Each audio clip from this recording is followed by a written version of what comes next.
Introduction. The National Shakespeare Memorial Committee, it is announced, is about to produce a new play by Mr. Bernard Shaw, entitled The Dark Lady of the Sonnets 14 years ago, provoked by the nonsense Mr. Shaw was then writing about Shakespeare in the Saturday Review. I wrote some articles on Shakespeare in the same paper, in which I showed in a special that Hamlet was a good portrait of Shakespeare, for the master had unconsciously pictured Hamlet over again as Macbeth and Jacques Angelo, Orsino, Lear, Posthumus, Prospero, and other heroes. With admirable quickness Mr. Bernard Shaw proceeded to annex as much of this theory of mine as he thought important in preface after preface to his plays, notably in the preface to Roman 6 Man and Superman.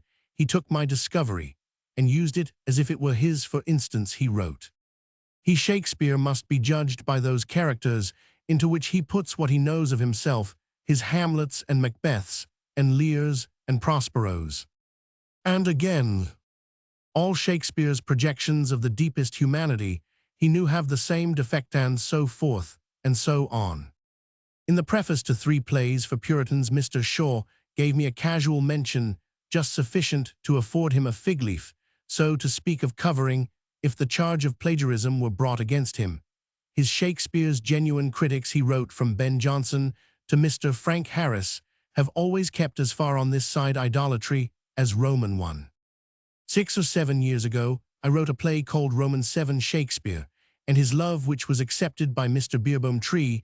As Mr. Tree did not produce the play at the time agreed upon, I withdrew it some time afterwards on the advice of a friend.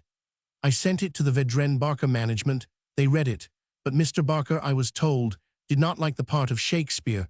I wrote therefore asking for the return of the play. Mr. Vedren in reply told me that he admired the play greatly and still hoped to induce Mr. Barker to play it. He asked me therefore to leave it with him. A little while later, I met Mr. Shaw in the street. He told me that he too had read my play, which I had sent to the court managers, and added, "You have represented Shakespeare as sadder than he was, I think, but you have shown his genius, which everyone else has omitted to do."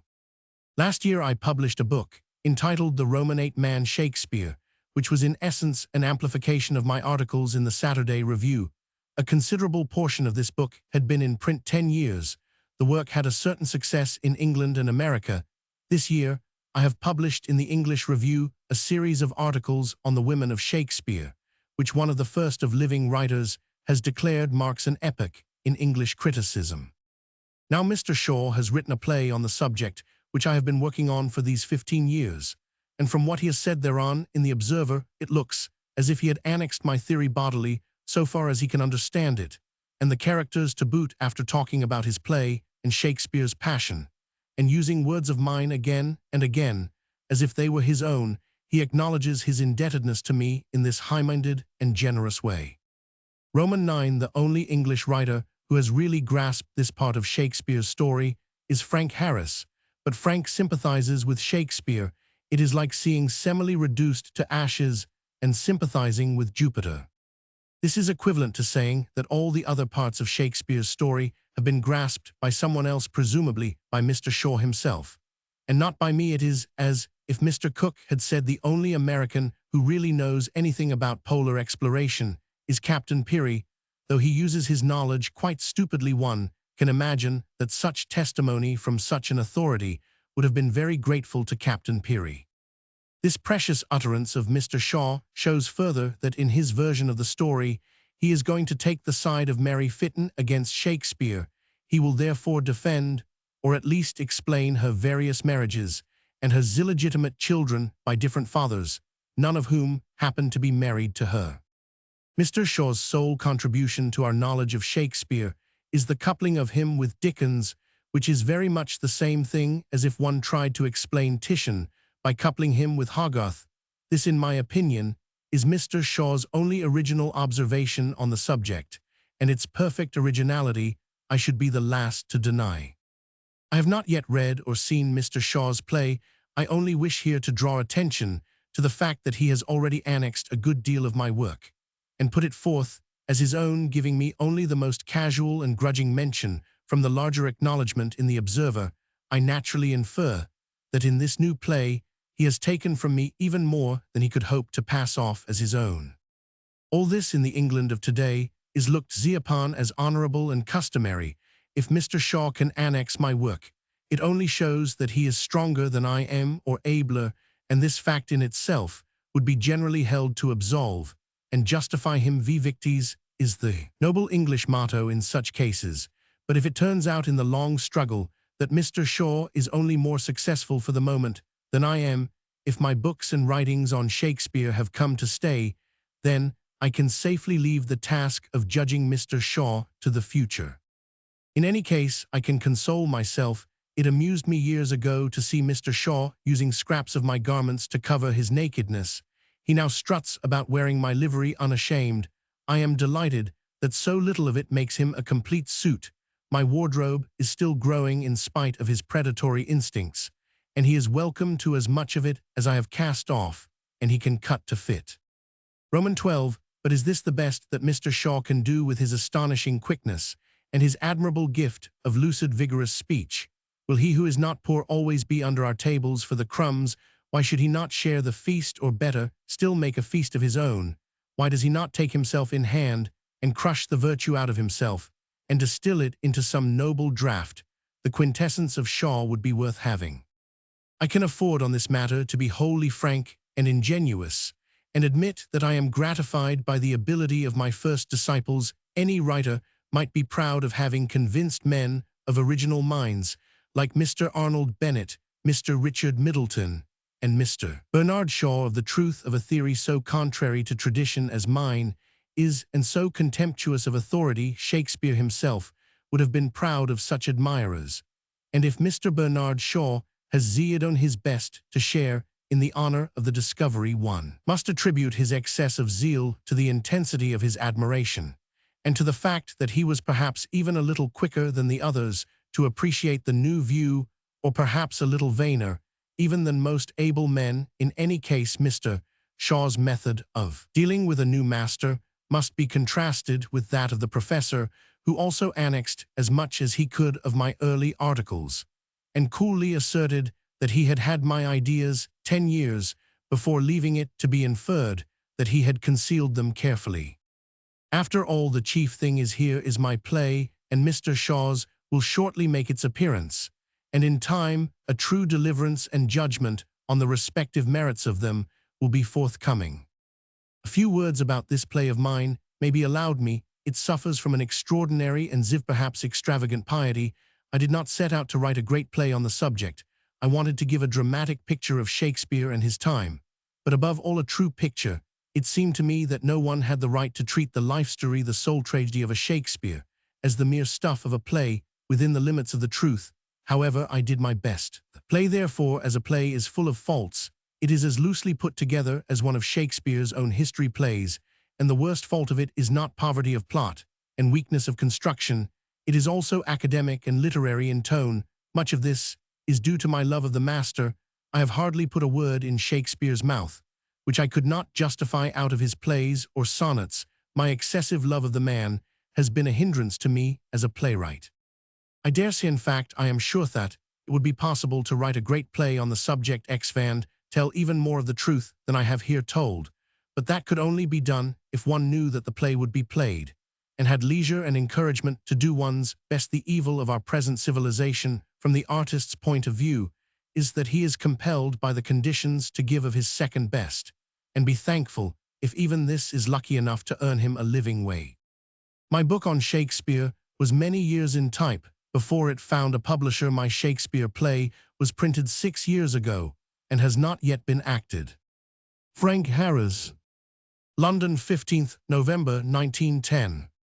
The persons of the play: Robert Cecil, Lord Burghley, the Earl of Southampton, Lord William Herbert, afterwards Earl of Pembroke, Kingston Lacy, Earl of Lincoln and Euphuist, Sir John Stanley, Sir Walter Raleigh, Master William Shakespeare, Francis Bacon, Ben Jonson, Fletcher, Richard Burbage, Marston, Chettle, the prototype of Falstaff, Deco, Willie Hughes, Selden, Dr. Hall, Shakespeare's son-in-law, Master Fry, the host of the mitre.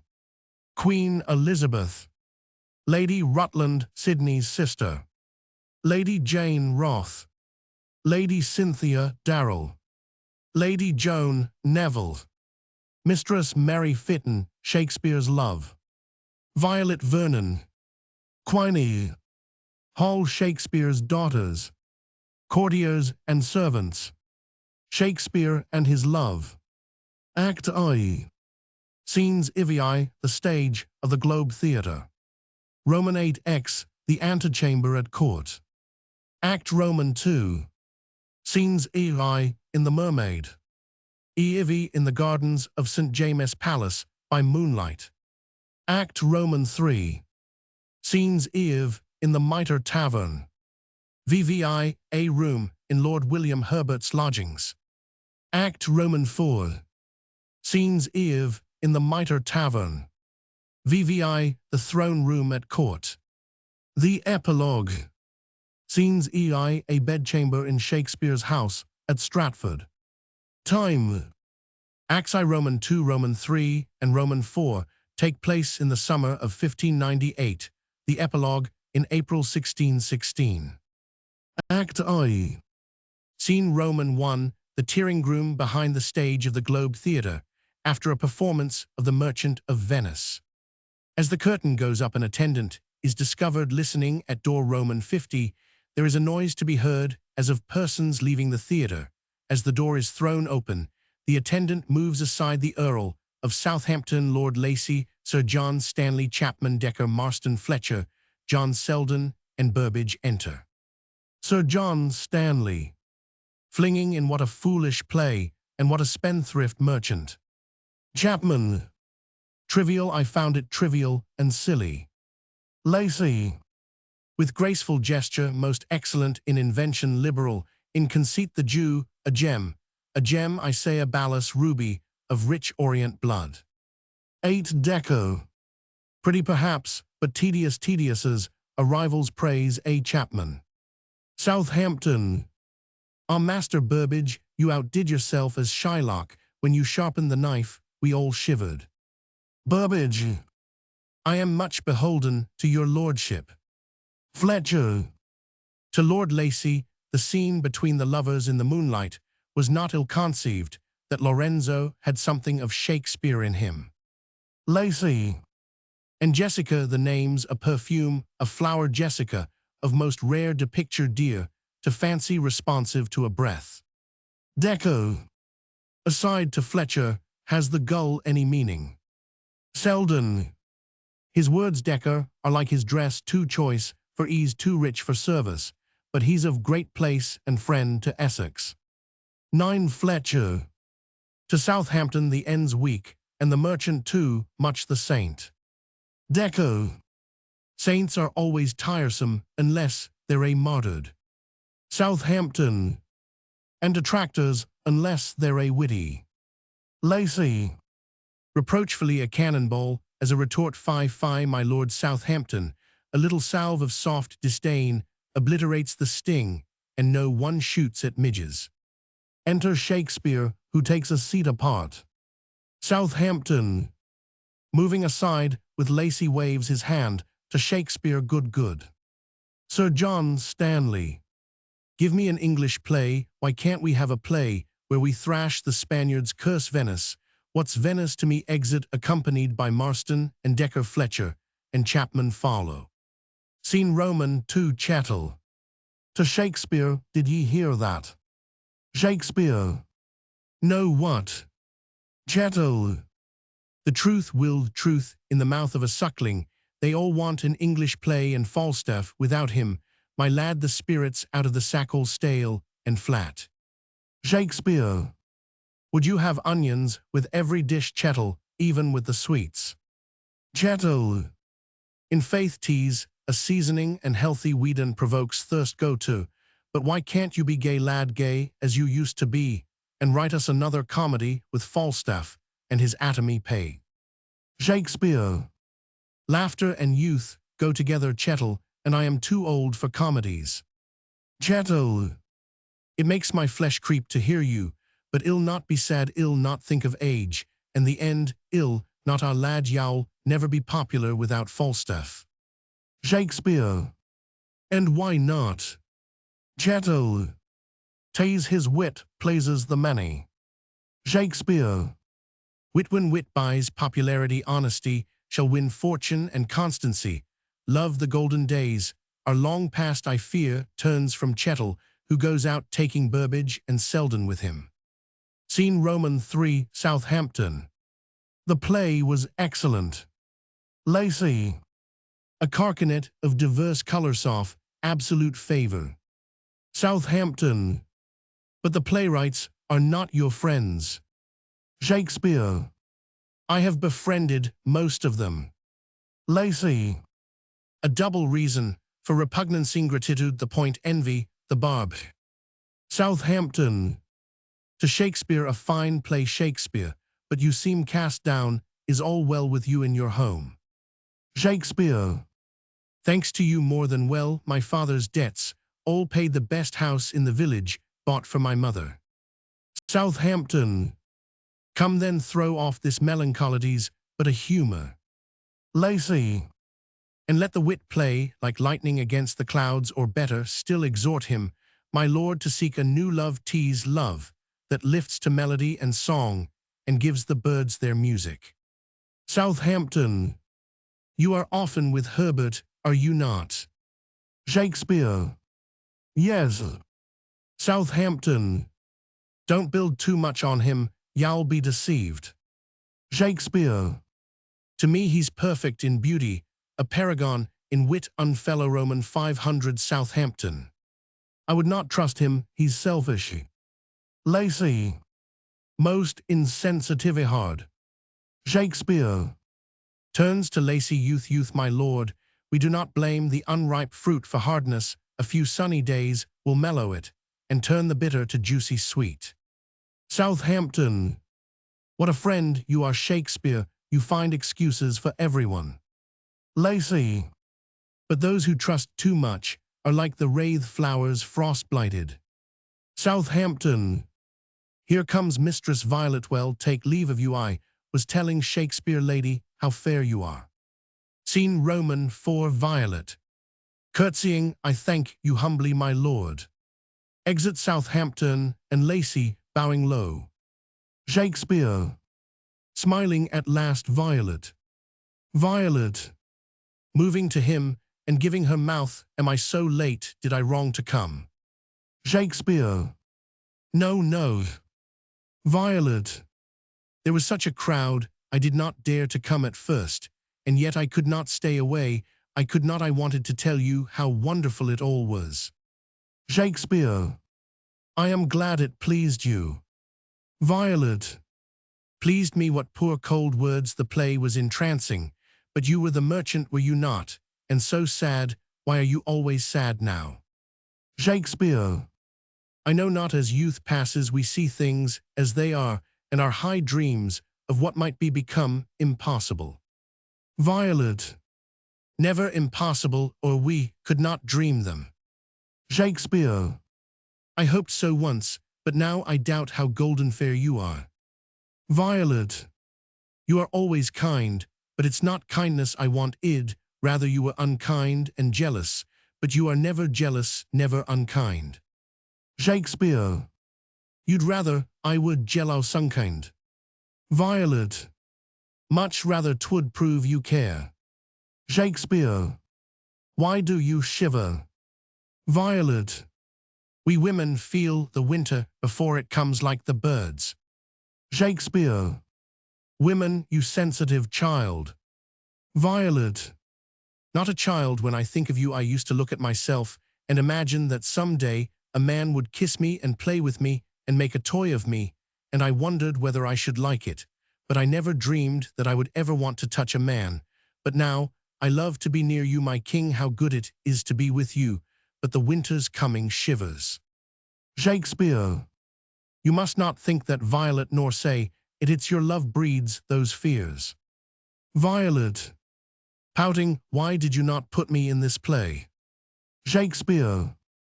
I did, you know, I Roman 999, you were Jessica, happy loving Jessica, and I Lorenz, ran away with you, and talked of music and the stars by moonlight in front of Portia's house. Violet, how kind you are, what a pity you don't love me. But then love is always one-sided, they say, ah, someday, who's Portia? Shakespeare. Portia. Violet. Rouses herself, yes, Portia, who are you thinking of when you described Portia? She's one of your new friends, I suppose, one of the great court ladies, there ain't no better than we are, some of them were at the play. But now talking with Kemp, the clown ladies, indeed trolls, would behave better. Shakespeare. My gentle Violet, in a rage. Violet. Oh, they make me angry, why can't they be noble, I mean pure and sweet and gentle 18, instead of laughing loud and using coarse words like those women did today? Was Portia one of them? Shakespeare. No, Violet, no, I meant Portia to be a great lady, her carriage and manner I took from someone I once saw at a distancia, passing glance, but the wit and spirit I had no model for none. Violet. You will love one of them, I know, perhaps by speaking of it, I put the thought into your head and bring the danger nearer, but I cannot help it. Shakespeare. Love is its torment. Violet. Oh dear, dear, you will not leave me altogether, will you? Even if you love her, you will let me see you sometimes. No one will ever love you as I do. I only love myself, because you like me, and when you leave me ill, fall out of conceit with my face, and hate it, hateful face, that could not please my lord. Shakespeare. Puts his hand on her shoulder, vain torment, in this frail whooped breast love flutters, and bruises herself like a bird in a cage. Violet. When you are near, the pain turns to joy. Shakespeare. I know so well I am making you the heroine of the new play. I told you of 12th night, your name too shall be hers, Viola. But now you must go, I hear them coming. Violet. Farewell, farewell. If I could only be a dozen women to please you, so that you might not think of Portia, hateful Portia. Exit Violet. Scene Roman 5, Burbage. Entering hurriedly, farce and tragedy, and escape a play within a play. Fletcher. Enters just behind him, followed by Decker, Marston, Chettle, and hews a great scene, the revolt of the groundlings. Didn't you hear them shouting Shakespeare? Shakespeare. I heard nothing. Fletcher. Self-absorbed as ever. Decker. Sneeringly lost on Parnassus. Shakespeare. What was it, Fletcher? Fletcher. A scene for Decker. The orange eagles have been pelting the ladies in their rooms. The ladies jibed at them, and they replied with rotten fruit. The ladies shrieked and hid themselves. 21, all but one, who stood in front and outfaced the furious queen. Shakespeare. Are they safe? Where are they now? Burbage. The Lords Southampton and Lacy are bringing them, here they come. Enter 3 ladies masked, and Lord Southampton and Lacy, followed by Selden. Scene Roman 6, Lacy. At length beauties piloted to the safety of the stage, and without straining extolment, I proclaim that never did lady, bowing to the tallest, show more innocence of fear, more exornation of composure. Miss Fitton. Why should one fear an orange or an angry slut? Is this part of the stage looking round? Lacy. The veritable and singular stage of the renowned globe, where actors, playwrights, poets fleet the hours with rich discourse and jeweled melodies. Miss Fitton. And naughty stories ill be sworn. Southampton. If yowl unhood, ladies, well present, new courtiers to you, princes of this realm, the ladies hesitate. Miss Fitton. Stands out and swings back her hood, that's soon done, oof, lets her eyes rain.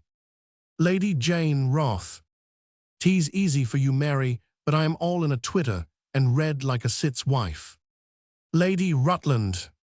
Mary's right, if you're going into the water, you may as well jump in, throws back her hood, but how they stare.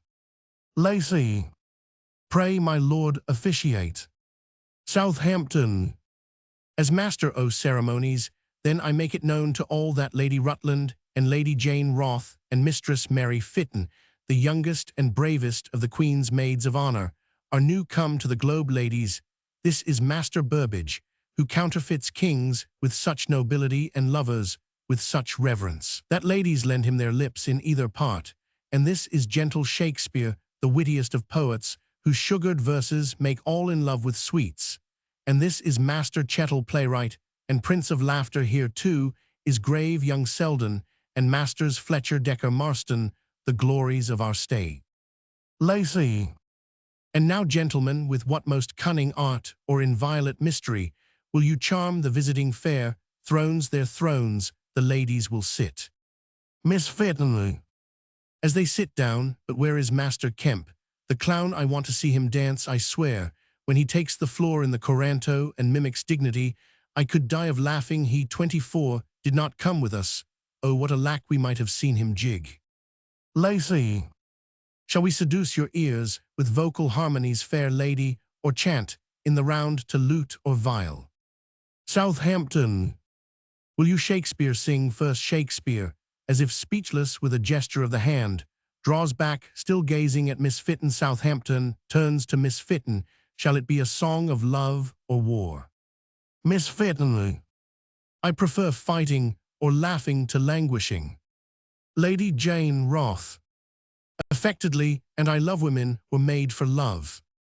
Lady Rutland. Any song for a single voice. Marston.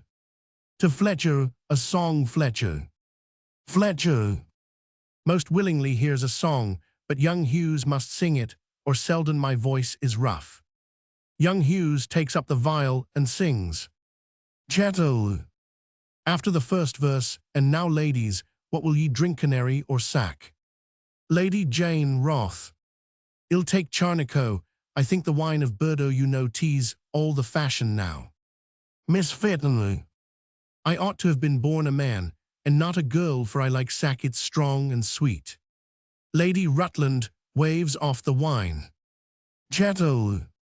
Oh, she's a rare one, what say you, will Riggish a? Shakespeare. To Chettle, hush, hush. Miss Fitton. Calls Hughes to her, here boy, Lady Jane says you're a pretty, and your voice sweet. Aside 26, prove to her that your lips are as soft as her cheek. Hughes kisses Lady Jane Roth. Oh, laugh. Lady Roth. Affectedly, no, no, I prithee. She yields to the kiss. And then to Miss Fitton, I don't know, Mary, how you dare at your age id have died of shame to speak of lips and cheeks to a man. Miss Fitton. But you'd have thought all the more, Jane, and thoughts leap to act without the aid of speech. Have I touched you there? Ha ha. Hughes sings another verse. Loud applause. Hughes comes across to Miss Fitton. Miss Fitton.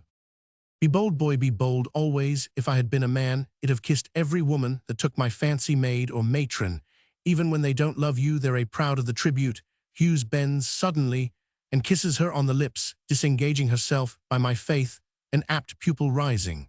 But I fear we must be going 27 to Southampton, and Lacey, well, come again, my lords, if we may. Burbage. Want you look at the other rooms, ladies. Before you go, you should see everything. Miss Fitton. Looking at the others, we shall be late, I fear, but a few minutes, ladies. Follow Burbage. Southampton. Why so silent, Shakespeare? Why would you not sing? You seem lost.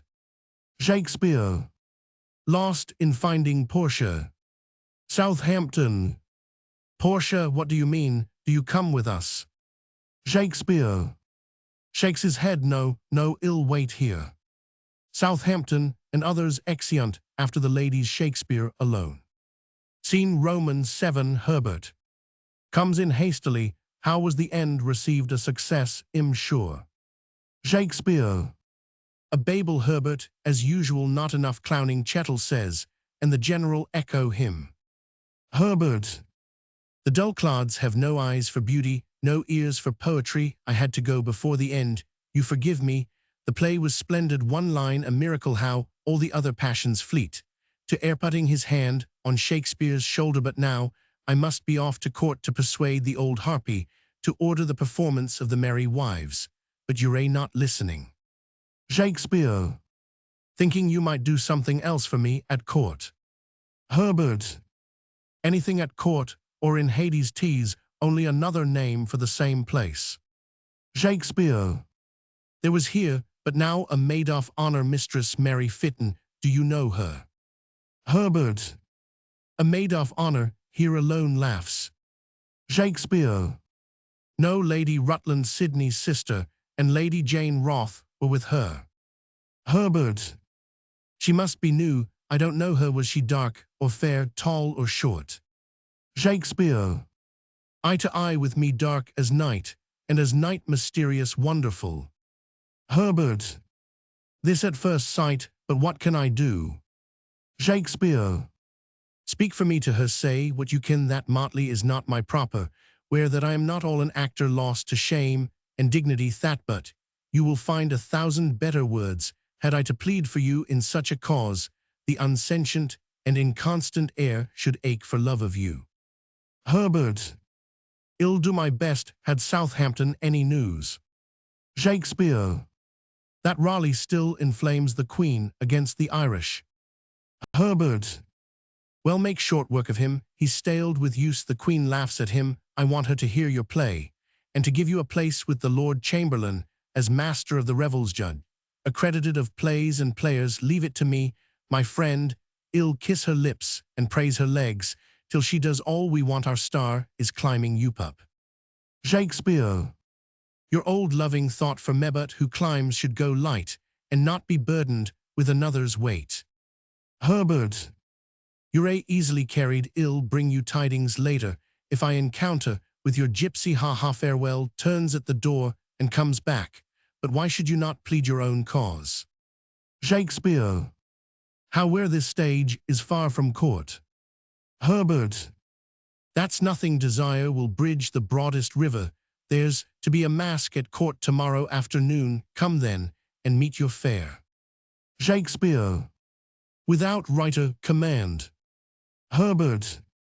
The Lord Chamberlain will send an invitation to any friend of mine, I need not name you. Shakespeare. But if by chance it becomes known. Herbert.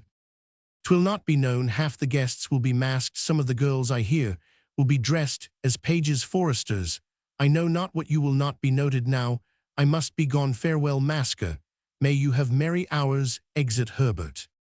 Enter crossing stage from Roman 50 to Roman 100, the ladies still accompanied by Southampton, Lacey, and Burbage. Southampton. While the ladies are cloaking at the door, what think you of our court ladies? Shakespeare. Shakespeare. Gazing at Mistress Fitton, what pride and Southampton. You mean the tall dark girl Mary Fitton, a rare wench, do you think her beautiful? Some say she's too dark. Shakespeare. She is all the beauty extant. Seen Romanate the antechamber at court, 2 girls dressed as gentlemen and page Mistress Mary Fitton and Lady Cynthia Darrelaire talking together at one end of the room. Roman 50, Sir Walter Raleigh, as captain of the guard, is standing by the great door. R. Herbert. Enters our Roman 100, nothing, yet Captain. Raleigh. Nothing, my lord. Herbert. Impatiently, goes on down the room and bows to Miss Fitton. I've not seen you before, lady, and yet I swear I know you. Lady Cynthia Darrell. That were difficult, my friends knew, come to court. Herbert. And yet id wager it is Mistress Mary Fitton bows to her and half whispers, and yester, even with Lady Rutland louder shall I say where. Miss Fitton. You may, my lord, the place is innocent, taze, the intent makes guilt. Herbert. You were where my friend saw you, and lost his heart, if you found it, guard it well, he's worthier than his place. Miss Fitton. Men only praise what they wish to part with or think beneath them. Herbert. You're a witty lady. Miss Fitton. Wit's the Christian name for sense at court. Herbert. May not one praise his friend? Miss Fitton. Never to a woman. Herbert. Why not? Miss Fitton. Who praise the friend, dispraise the woman. Herbert. You're too persuaded to be changed, Lady Cynthia. The mistress of the robes has sent me for you. May I give you conduct to her to Miss Fitton? Bowing, would you be seated, lady, pointing to a seat. Your page will be returned before you've missed her bows. Lo, they go off. Our Roman 100. Scene Roman 9, Shakespeare. Enters Roman 50 with a mask in his hand and stops on catching sight of Miss Fitton. Miss Fitton, looking at him over her shoulder. Oh, the poet, well, Master Shakespeare, what think you of my dress? Shakespeare. Yesterday, lady, you were lovely, today bewitching. Miss Fitton. There is more of the man than the woman in me, I think, yet I would this cloak were somewhat longer. She tries to draw it round her to cover her legs. Failing in this, she stands up and swings it about her. There, I am at ease now. Does it set me off? Shakespeare. As envious cloud that veils the beauty of night's queen. Miss Fitton. Seating herself and drawing the cloak about her. I don't like poetry, it's not true sincere. You poets are too much in love with phrases, to be honest. Shakespeare. When the heart is full, we unpack it in song like the birds. Miss Fitton. But when the bird really feels rage or fear, he shrieks or twitters and forgets his song. Shakespeare. He still sings his love. Miss Fitton. He'd not give a cross, snaps her fingers for love that keeps time what's formal, and composed a pleasure and not a passion. I want prose and truth. Shakespeare. Yet they say that men love truth and women honeyed flatteries. Miss Fitton. Scornfully they say, men say that, but it is worse than false. No sooner is a man in love than he lies, wheedles, pretends, shows, offer all the world like the peacock in the garden yonder, that sidles round with tail outspread in stately sweepings. But when we women fall to love, we are too honest to be vain, too fond for make-believe. Shakespeare. Those are the signs of love in man as in woman, but who made you wise so young? Miss Fitton. Mother Eve, I suppose the greenest girl knows more about love than your greybeard. Shakespeare. True. Miss Fitton. Settling herself and pointing to the seat, you may liken me tonight, if it please you. We dark women are out of favor, now red hair is the queen's color, and beauty's ensign. Bleached locks even are preferred to brown or black. Shakespeare. Taking the chair and leaning towards her, I must have been born red then, to love your great dark eyes, and the coils and tresses of your hair. Miss Fitton. Pouting, do you believe people must like their opposites in color and height, and Shakespeare. Such a difference is only one strand in the tie, and in a true marriage, the mind, I think, is more than the body. Miss Fitton. Of course, the mind and character have something to do with it, the sauce to the sweet, but the body's the sweet. Shakespeare. When I am with you, I think so too. I cannot reason now. I can only feel. I saw you yesterday for the first time a few poor minutes, and now you are with me again, and time is fleeting. Oh, I want 50 eyes to take in your beauties, 50 ears to catch the music of your voice, 50 hands to touch you, 50 lives to show you how I love. Miss Fitton. Draws up love. Love is not so sudden mad, but hush, she takes up a mirror to hide her face. Shakespeare masks a page, crosses stage rapidly from Roman 50 to R. Miss Fitton. Putting down the mirror, and so you love Memedley in an hour. Shakespeare. Taking off the mask, our lady, time is love's plaything. No, he presses years into one look, one touch, and now a moment's kiss swoons out of count. Will you not yield to love's magic? Miss Fitton. I don't think I love easily, but why do you love me? Shakespeare. Your beauty, grace, courage, wheat, 1,000 reasons, but deeper than all reason and higher is love's throne. Miss Fitton. We have a saying in my country, quick flames soon cold. Shakespeare. Oh, that's not true. In love, proverbs are never true. They are all made by dullards for the dull. But tell me, how shall I win you? Teach me like a timid scholar. I've forgotten all I knew. Will love win love? Miss Fairtonley. Love will keep us when one I have no filter for the winning. Shakespeare. One thing you must believe, this love is all my life. Miss Fairtonley. I'll believe it sooner than I confess I do, for I love to hear you say it. A constant lover, you know, touches every woman's heart. Shakespeare. Then I shall win you, sweet Miss Fairtonley. Perhaps all women want to love and be loved. Men desire beauty, wealth, power, honors. We want nothing but love. Love, only love, is our religion. You see, the doublet and hose have not changed my disposition, but Lady Cynthia will be here soon. Rises. Shakespeare. When am I to see you again, and where I only live for the hope of seeing you, and now I've been with you and said nothing. Miss Fairtonley. Hist moves behind the spinet. Again Shakespeare follows. Lady Jane Roth and Lady Rutland cross stage from Roman 50 Roman 100 to Roman 50. Lady Jane Roth.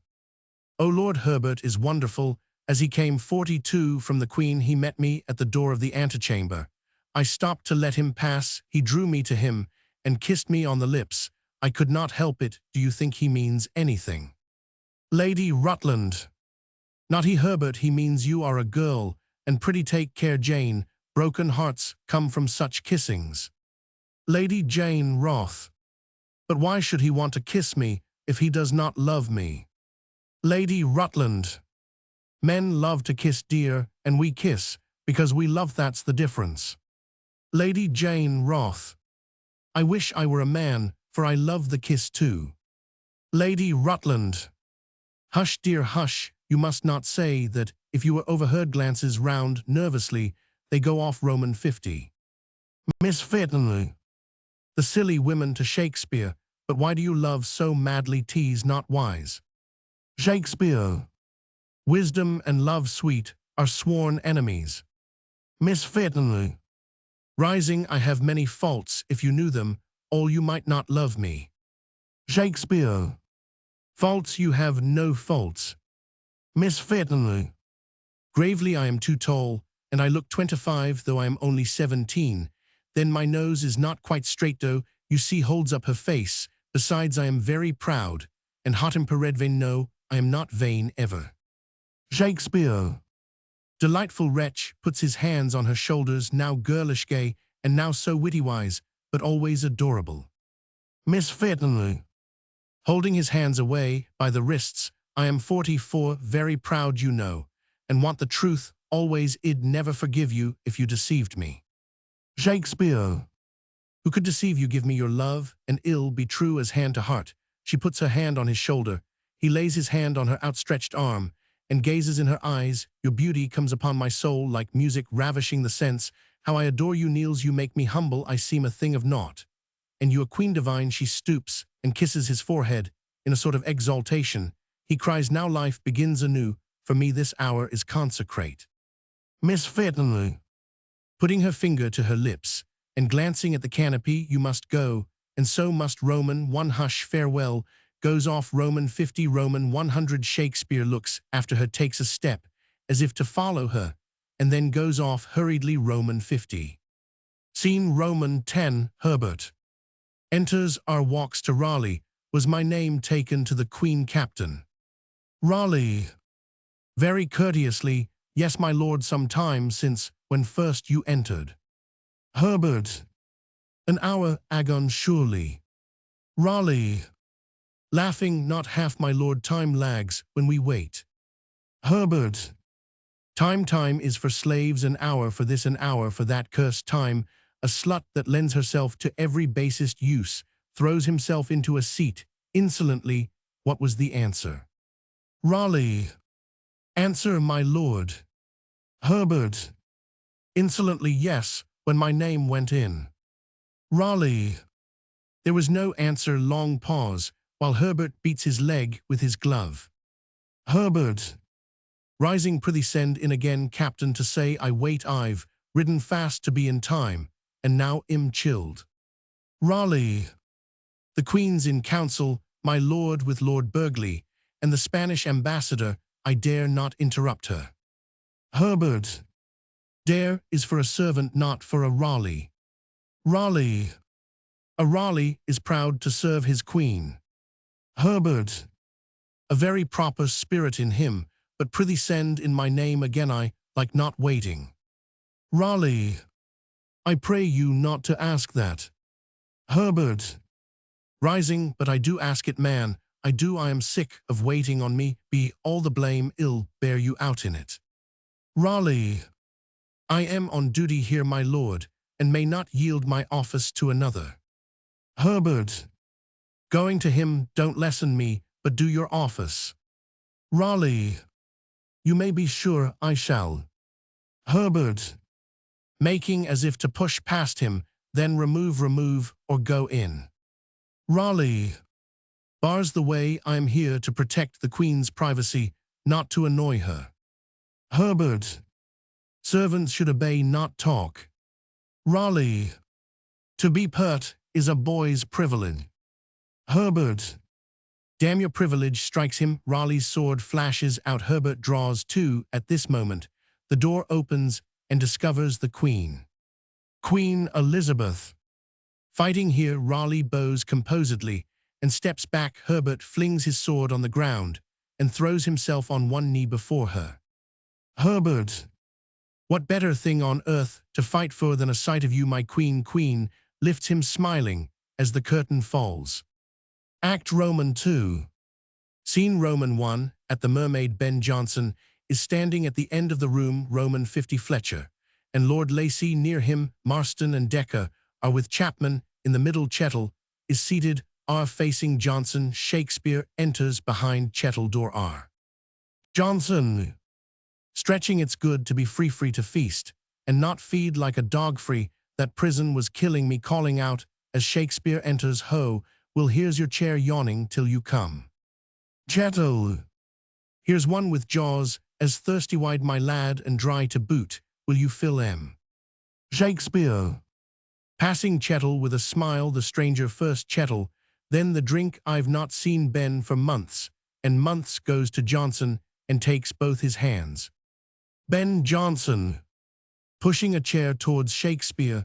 And now, little poet, what will you drink, canary or sack? Claps his hands. Here, draw. Shakespeare. I am ill with thirst, and for that disease there's no medicine like small beer. Jonson. To draw, bring beer. Chettle. Have sack. Shakespeare sacks the drink. When sack goes in, wit comes out. Beer's cold and thin, fit for young girls who quake to think of lovers, but sack's rich and generous breeds courage and self-content, equals the poor man to kings and kings to gods. Shakespeare. To Jonson, a little more, and he'd rise into measure. Jonson. Out of measure, you mean the verse is my part. Curious how abstinence breeds desire, and 53 desires. Song. Try prison for 6 months. Will, and your mouth will drip with longing for wine, women, and good company are the leaden hours. Chettle. Ho, ho, my lad of the mountain, no prison needed by the godly without provocation or incitement. I want women, often good company, always wine perpetually. It's very strange, I've often had too much sack often, but enough never read me that riddle. Shakespeare. Shakespeare. That desire, Chettle, still outlives performance, is no riddle. Turning to Jonson, your punishment punished all of us. Ben. Decker. And all for killing an actor. Selden. In fair duello 2, allowed since the Norman time. Lacy.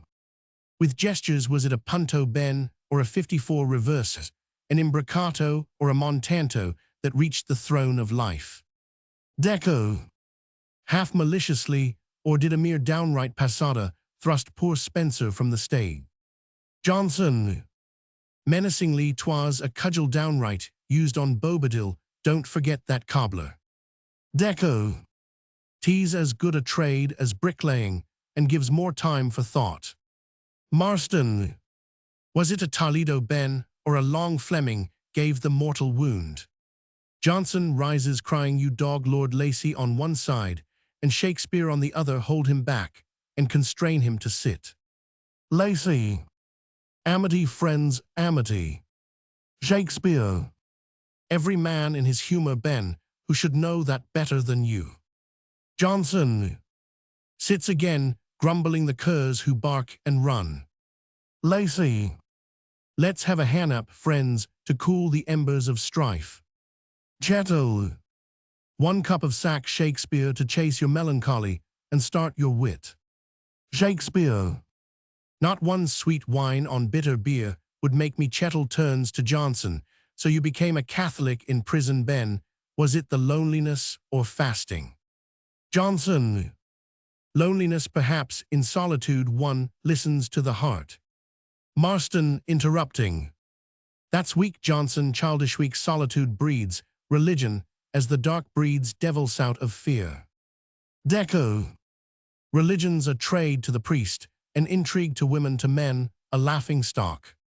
Chettle, don't say that, don't blaspheme, don't attack the faith, mad lads. I always mean to repent, but put off the evil day of reformation, so long as health lasts. Conscience and sack struggle in me for the mastery, and the conflict makes me thirsty, and so sack wins, but no scorners or blasphemers, say Roman 1 Shakespeare. We're all godly at heart, Chettle, we all wish other men virtuous, so that they'll be more frolic for us. Chettle, ha ha, you're a right lad. To the drawer another cup, you bodkin, you radish you are. We are all sinners, will villainous sinners he drinks. Selden, I incline to the new faith. These Puritans are much in earnest, though they go too far. One of 57 them told me of late that actors should be outlawed, for they were not mentioned in the Bible. Laughs. Chettle, interrupting, why didn't you reply that tailors weren't mentioned there either, and so the Crawford knave himself should go naked? Marston, wonder of wonders. Chettle, is learned in the scriptures. Lacey, our catechist in pious phrases, man, our doctor of divinity. Deco, he knows more of tavern reckonings, he. Chettle, why not, lad, why not? The animal man must keep a balance.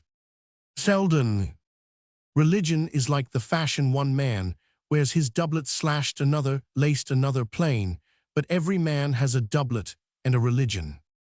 Chapman, pompously tease easy to market things sacred, but without religion there'd be no society. Be Protestant or Catholic as you will, but without either wed fall into anarchia.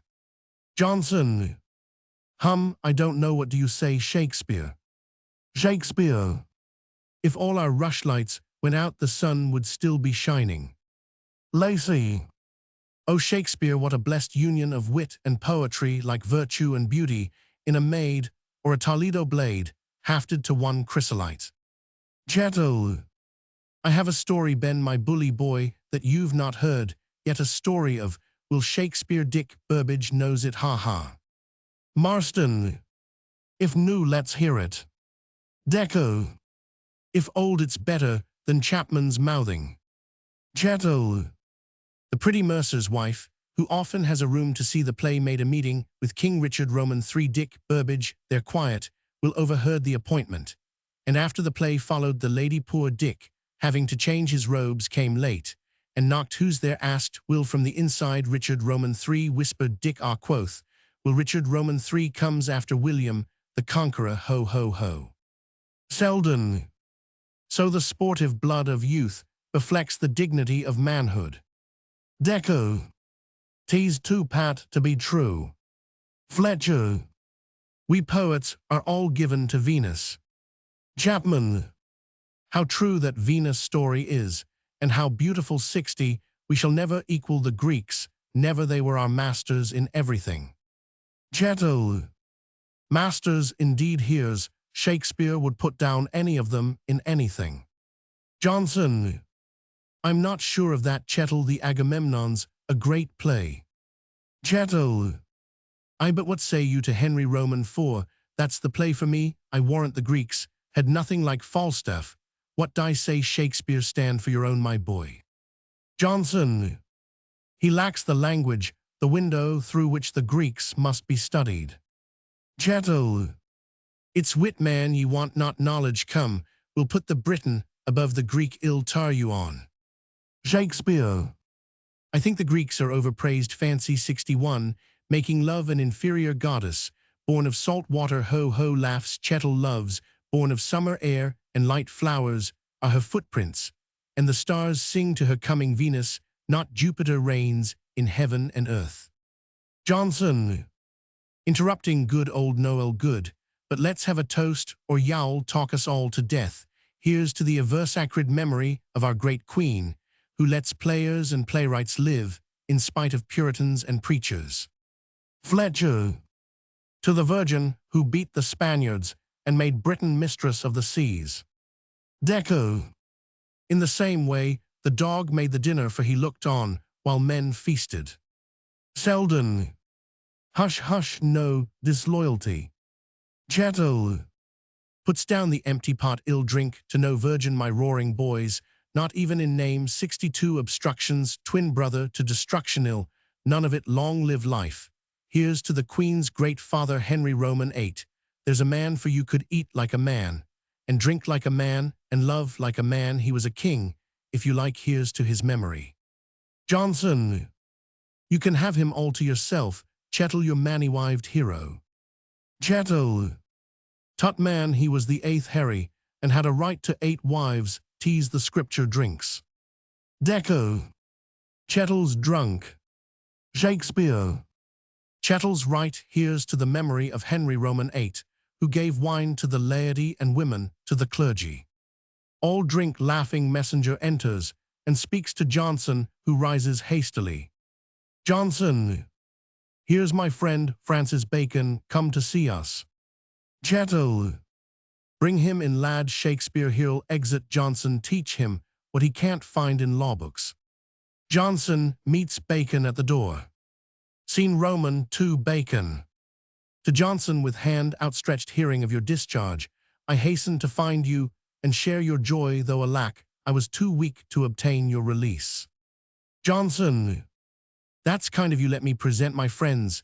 This is young Fletcher, the poet, and Burbage, whom you know, and Master Shakespeare, the best playwright of us all, and this gentleman is Master Francis Bacon, the great philosopher. Shakespeare. And friend to my Lord of Essex. Bacon. Turning to Shakespeare, yes, do you know the Earl? Shakespeare. By the kindness of Lord Southampton, so far as a poor poet may. Johnson. Hell win Lord Burghley's place or fall to ruin, but I fear his violence and wild courses. Bacon. When Lord Essex comes to power, he will act more soberly. Great men are like the heavenly bodies, they move violently to their places, and calmly in their places. Shakespeare. True, true, his violence is all of quick feeling at heart, he is most generouskind. Bacon. You do not overpraise him, yet on troubled sea small sails of will and temper are the safest. Shakespeare. Lord Essex is too great to think of safety, he dreams of noble deeds, and does them. Bacon. After pausing your praise, does you credit 65, it shall be reported to the Earl, but I came to greet Johnson, and hear his new song, I must soon be on my way. Selden. To Fletcher curious, the two masters can neither wrestle, nor embrace. Bacon's on earth, Shakespeare in the clouds. Fletcher. Not listening, let us go into the inner room, we shall hear the music better. All go inside, save Shakespeare and Johnson. Music is heard through the open door. Johnson. Turning to Shakespeare, so you are in love, I hear, oh, that urchin Cupid, but beware, will beware, his darts are all poisoned. Takes Shakespeare's arm and draws him towards the inner room. Shakespeare. What sweet poison! Scene Roman 3 in the grounds of St. James's Palace. By moonlight, a marquee in center of stage, with throne, Miss Fitton moves about in garden. Roman 50, as if looking for something, till Shakespeare enters. Roman 50. Shakespeare. Taking both her hands, at last I see, and hold you, holding both her hands to his heart, and all is well again, the pain is gone. Miss Fitton. Pain. Shakespeare. Intense pain, the misery of doubt and fear, the agony of disappointment, all vanished, now lost in a sea of pure delight. Oh, what a life ecstatic after death. Miss Fantasia. Death. Shakespeare. Gravely worse on Monday, you were 67 to be at Lady Rutland's. You had promised, I went, you were not there, I fell into the abysm of despair. Why, my queen, why? Miss Fantasia. Smiling and seating herself, affairs of state would sound well for a queen, but I prefer the truth solemnly, a threefold ruff.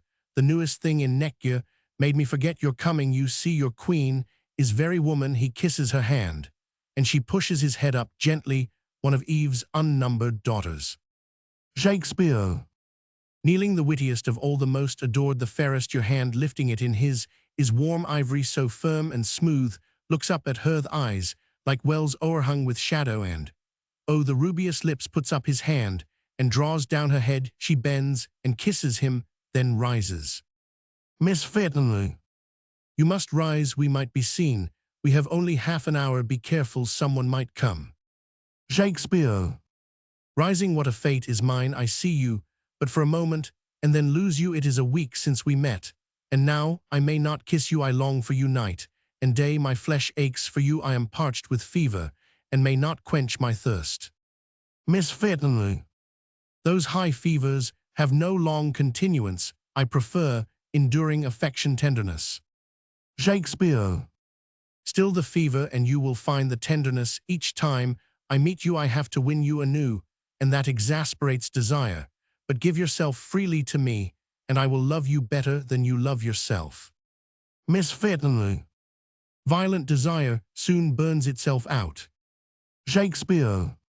When I am burnt out and dead, not before, do not distrust. Desire's sweet tease, the spring of life.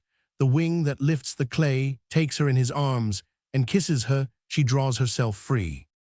Shakespeare. Again, you move away. Miss Fantasia. Men and women love differently. I think you would kiss and kiss, while I draw back, half shrinking, half, because I would taste this new joy sweet by sweet. There, you make me say too much. Shakespeare. Never too much, you great heart, you unveil your soul, and the beauty of it fills me with reverence, takes her in his arms. Miss Fantasia. You do love me, then you are sure. Shakespeare. Very sure. Miss Fantasia. You will love me always. Shakespeare. Always I loved you, before we met, always through dateless ages. I never loved before, shall never love again. You were made for me. I love your courage, truth, pride. And most of all I love you, when you yield they kiss. Miss Fantasia. Our love is easy when one can trust. I must tell you something, though I hate to, I am very jealous. Shakespeare. You jealous? Miss Fantasia. Nods her head. Jane Roth told us of the dance at the Globe Theatre, and I was angry. That's why I did not go to Lady Rutland's to meet you. I was jealous mad. Shakespeare. You had no reason. I was not at the dance. I came past you here and wandered in Chelsea Meadows. Miss Fantasia. In truth, how strange. Shakespeare. I have always loved to be alone in unfrequented woods. I used to build myself a world of dreams and hold a court of fancied creatures. But now the dreams have changed to memories. You 71 come to me, and I recall your words and looks and beauties, kiss your hands and eyes and lips. Oh, my thought world is paradise with you as goddess queen. Miss Fantasia. You must never make me jealous. Heal that at once as you would heal a pain of mine. It makes some women love more. I think it would kill all love in me. I am too proud to endure its sting. Shakespeare. I will never give you cause sweet for jealousy. Never, I love your pride too well. Miss Fantasia. Rising and going to the spinet, you promised me a song, did you forget? Shakespeare. Following her, could I forget a promise to you? He puts the roll on the spinet before her. Miss Fantasia. I cannot sing it, you know. I have none of women's little graces. Shakespeare. Being grace itself, you can forgo graces, but I have hues without if you will hear him. Miss Fantasia. Willingly, but he must not stay long, while Shakespeare goes away. Roman 50. She reads the words aloud. I am my own fever and pain. Shakespeare returns with Hughes, who bows to Miss Fitton. Miss Fitton nods negligently and leaves the spinet, taking a seat. Roman 50, Roman 100. Shakespeare stands at her side, facing the audience, while Hughes sings. Hughes sings, I attempt from love's sickness to fly in vain, since I am myself my own fever. Since I am myself my own fever and pain. No more now, fond heart with pride should we swell. Thou canst not raise forces, thou canst not raise forces enough to rebel. I attempt from love's sickness to fly in vain, since I am myself my own fever. Since I am myself my own fever and pain. Miss Fitton. After the first verse, so you would rebel if you could. Nods her head. Shakespeare. Like all rebels, in order to taste the sweets of sovereignty. Hughes sings the second verse. For love has more power and less mercy than fate. To make us seek ruin, to make us seek ruin. And love those that hate. I attempt from love's sickness to fly in vain. Since I am myself my own fever. Since I am myself my own fever and pain. As Hughes finishes, Miss Fitton rises. Hughes, bowing, goes out. Miss Fitton seats herself at the spinet. Why did you write that? Make us seek ruin and love those that hate. Shakespeare. I fear you don't love me as I love you sometimes even. Miss Fitton. I don't hate you, or I shouldn't be here, should I? Hums the words fever and pain, playing the tune. Shakespeare. How I envy even the dead things about you. The dress, your body warms, the bracelets that clip your wrists, even the jacks that leap to kiss the tender inward of your hand. Miss Fitton. Stops and holds it to him. You may kiss it too. He kisses her palm, then draws her to him and kisses her lips. She rises. But now you must go. Thale be coming. Shakespeare. Rising, and when am I to see you again? When watching her face today, she shakes her head. Tomorrow, next day, when these hours of absence make me hunger for you, till I faint. Be pitiful, sweet. The touch of your hand gives me life. When you go, my heart shrinks and lies here achinkled till I see you again. Miss Fitton. Listening, I am afraid. Thale, come in, and Shakespeare. Imploringly, you have not told me when I may see you again. Miss Fitton. Tomorrow I am busy. Thursday, yes, Thursday, at Lady Rutland's shall be in waiting here. Gives her hand, which Shakespeare holds against his heart. Shakespeare. Taking out some tables in ivory. I've brought you tables to mark our meetings in. Will you use them? Miss Fitton. How pretty, and here's a posy too, in golden letters. Reads, doubt that the stars are fire. Doubt that the sun doth move. Doubt truth to be a liar. But never doubt I love. That's because I doubted your sudden deep affection. Shakespeare. Write down the day we are to meet, will you now, and all the time between shall die and be a void. Miss Fitton. Archly suppose I said ta neither. Shakespeare. What wine of life you pour my blood's aflame, and shaken into blinding colors tonight, and night is here. I feel the minutes throbbing past. Tonight, my night of nights. Oh sweet, make me atone this ecstasy, or tonight, you queen of night, you heart of joy. Miss Fitton. I shall be late, you know, it will be midnight. Shakespeare. Midnight. Miss Fitton. Listening, hush. Shakespeare. Tonight at mid of night, now I know that men are richer than the gods' midnight. Miss Fitton. Hark, they are coming, quick. Shakespeare kisses her hand and hurries up the stage. Roman 50, a bevy of girls enter Roman 100 talking, accompanied by gallants and preceded by Lacey. Scene Roman 4. Lacey. As Shakespeare passes, ho ho, Master Shakespeare doth fly from yon miracle of nature, as from a dire portent. Methought her most brave strain of wit and peremptory grace would have charmed your nice fastidity. Shakespeare. One may admire stars, my lord, at a distance. Lacy. Do we adorate because of the distance? Ha ha, bows, with gesture Shakespeare bows, and goes out. Lacy turns to Miss Fitton. So the queen of gypsies has enslaved the player poet, and violet eyes will lose their blue with weeping. Miss Fitton. Violet eyes. Lacy. Violet eyes and honey-colored hera nymph of the morning. Miss Fitton. Whom are you talking about? Lacy.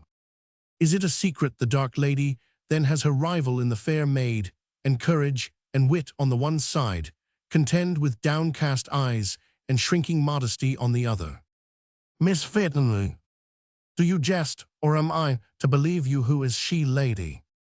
Lacy. Her name Violet, her rank showeth, and beauty, I know no more. Put the culprit to the question. Miss Fitton. Where did you see them when? Lacy.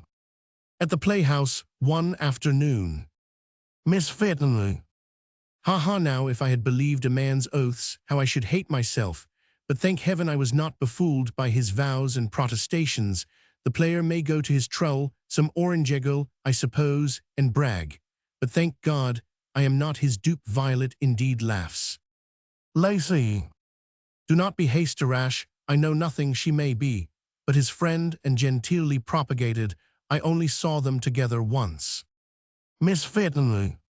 You would have me a credulous fool, a laughing-stock, for the player, and his patch. No, I am schooled in time. Who stoops suffers. The man who would win me must have no Violet. Lacy. It is nobler to trust too much than too little. Miss Fitton. I do wrong to be angry. Let us join the others, my lord, and take my thanks for your warning. Walking towards the others. Violet is a pretty name.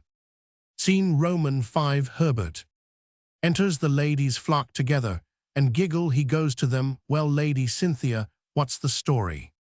Lady Cynthia. Story. Herbert. The story that made you all laugh as I came in. Lady Cynthia. There was no story. Herbert. It was truth, you mean? Lady Cynthia curtsies. Something pointed at me. What was it? Lady Cynthia. Why should you think it was about you? Herbert. What was it then, you silly girl? If you don't tell the others, will. Lady Cynthia. Turning to them, in appeal, you want, will you girls? Miss Fitton. Of course they will. Women always tell of each other so ill. Save them the trouble. Lady Cynthia said, shed rather be the queen you knelt to than the captain you struck. Lady Cynthia. Oh, I didn't ill. Never forgive you, Mary Fitton, never. Miss Fitton. Well, if you didn't say it, I do, so protests useless. Herbert. And would you be the queen, lady? Miss Fitton. Perhaps, for women can win though conquered. Herbert. Then conquest does not frighten you. Miss Fitton. Nothing frightens us but indifference. We women are fortresses, only sure of our valor when we're attacked, only convinced of our strength when we're taken, and as proud of being won as men are of winning. Herbert. If the fortress is as strong as your tongue is sharp, 'twould need a paladin to attempt it. Miss Fitton. Only cowards fear the strength of their opposites, and you, my lord, are no coward. Herbert. Laughing as if flattered. How do you know that, lady? Miss Fitton. By double proof, my lord. Herbert. Double proof. Miss Fitton. Yes, you strike a captain of 30, and kiss a queen of 60, give you good in, my lord. Curtsies and turns to go. Herbert.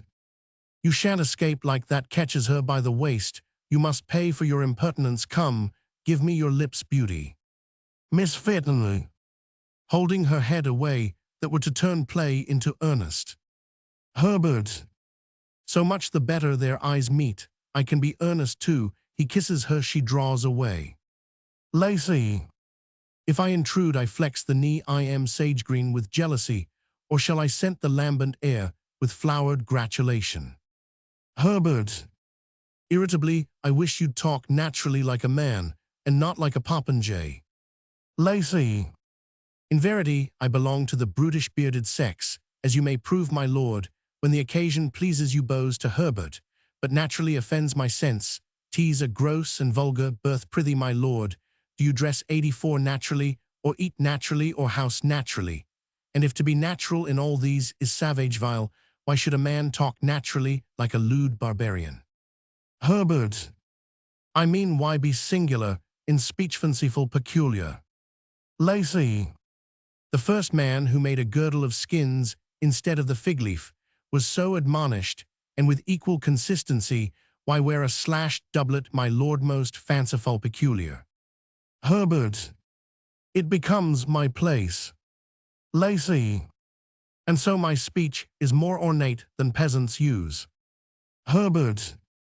But my doublet isn't tagged with silly, useless ornaments like your scent the air, and sage green with jealousy, green, is good enough.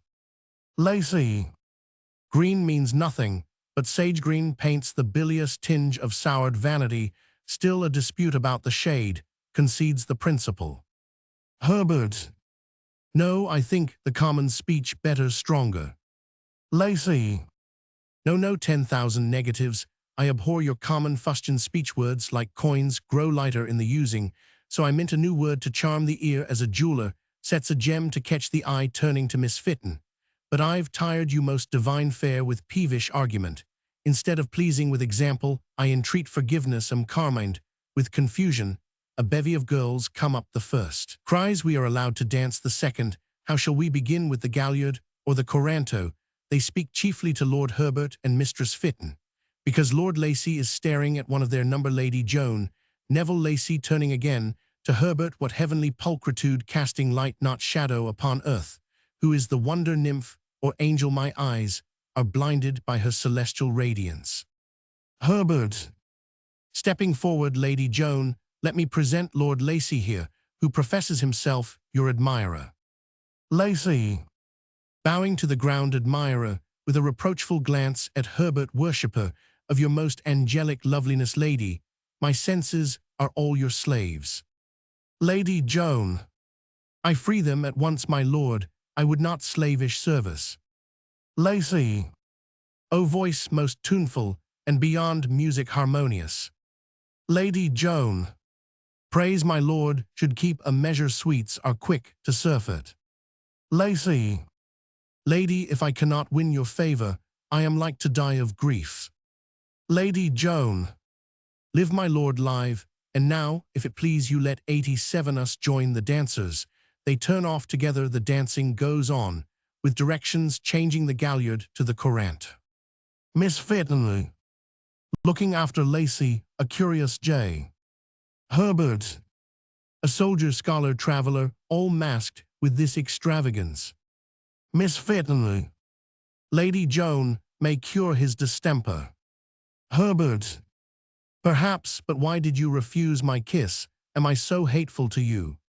Miss Fitton. No. Herbert. Why then withhold so small and usual a favor? Miss Fitton. One sometimes fears to give a not from penury, but. Herbert. You dear, how did you know I love you? Miss Fitton. I do not know it, my lord. Shall we dance? They pass, and Sir John Stanley and Lady Jane Roth come in their turn to the center. Stanley.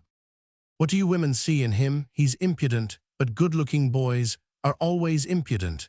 I could forgive the Queen for loving Essex. He's a man, a great captain too, but this raw Herbert Shaw. Lady Jane Roth. Perhaps it's his youth pleases her, Sir John, and then he's marvelous well-featured. They pass Lacy and Lady Joan. After a couple or two, pass return to Roman 100. Lacy. Earnestly my speech, lady, shall follow your taste like my dress. If you prefer plain cloth to murried sarcenet, it shall be as you wish. I will speak poor drab, but taffeta phrases have a rich distinction, and silken terms are soothing to the sense. Lady Joan. I would not have you altered. The gay doublet suits you, the fanciful speech too, but just a touch of austerity in ornamentes, that how you speak. Lacy, rosebud of maidens, you delight my heart. They pass Lady Cynthia Darrell, and a courtier come to the front. Lady Cynthia, do you think Mistress Fitton good-looking? A courtier, good-looking, yes, but swarthy. Lady Cynthia, too tall for my taste, and bold, ha-ha, if that's your country innocence. I prefer the town, those black eyes, in that pale face-ugh. Now Herbert is a model perfect.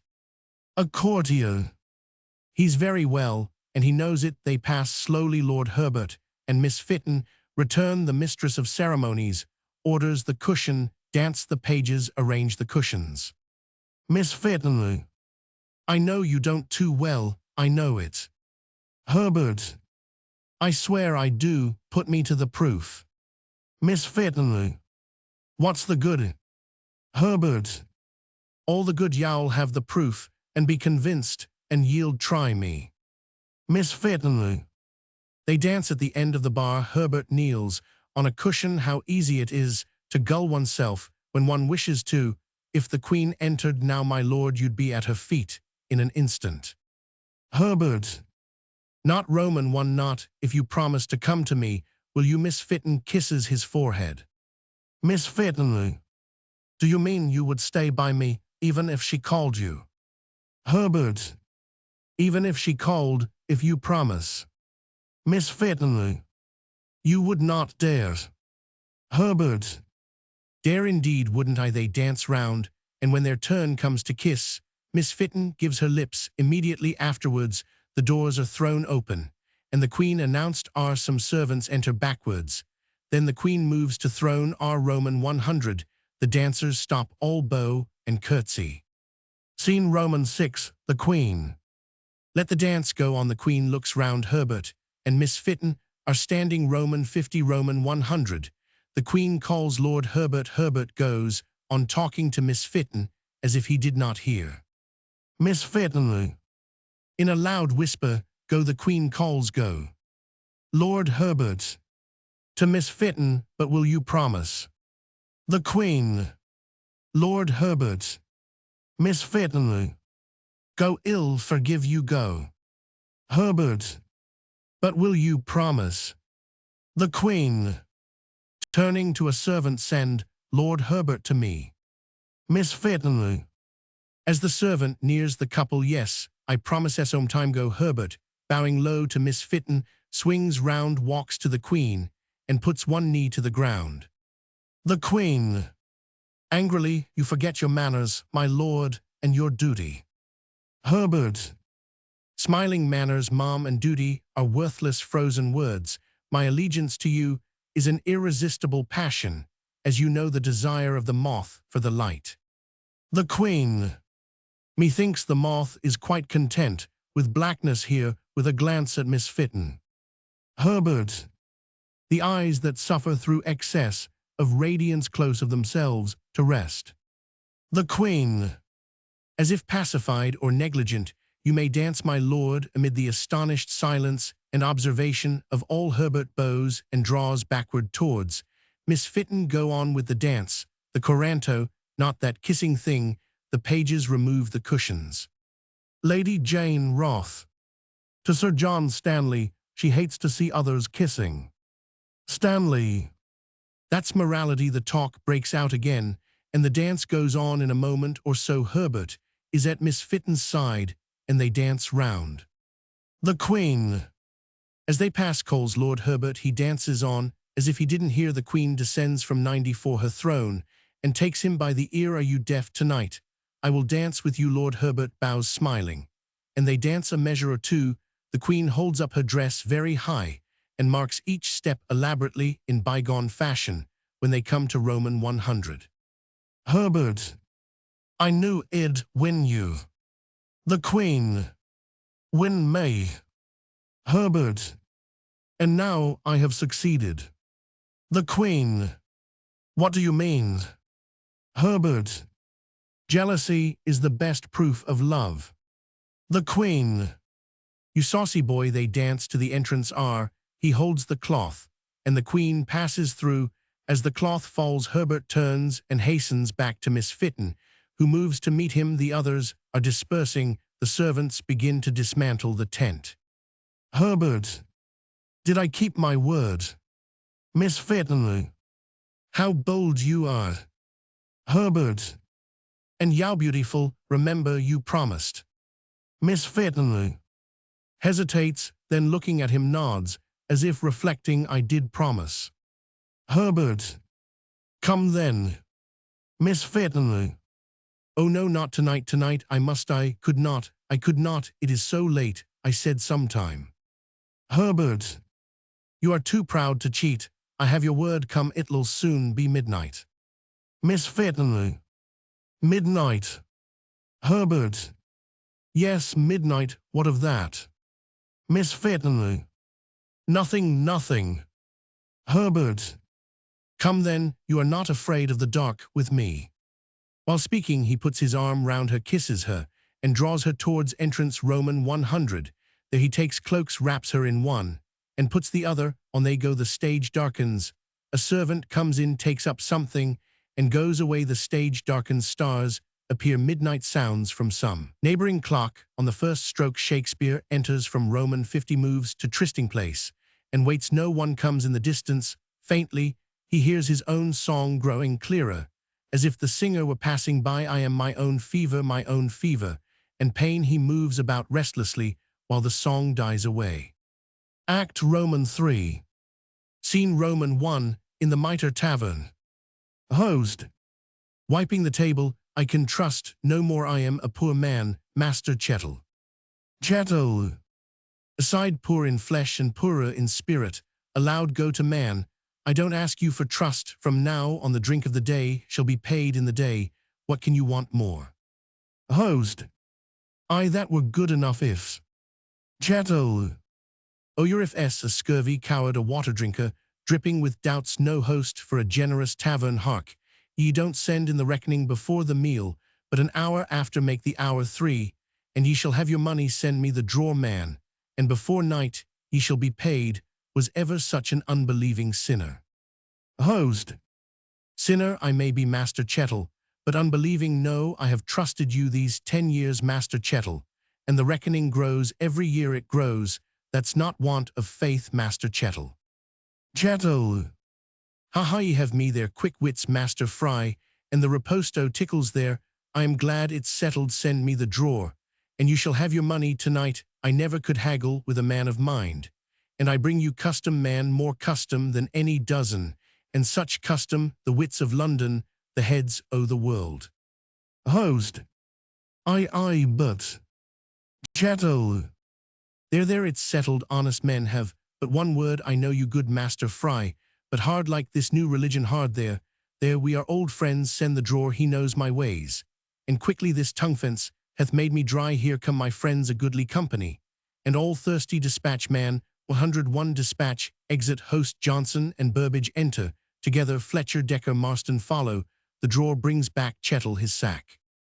Scene Roman 2. Johnson, I thought we'd find you here, Chettle, but what are you doing? Chettle, writing, lad, for a meal, as a poet must in these niggard tradesman times. Burbage, have you seen Shakespeare?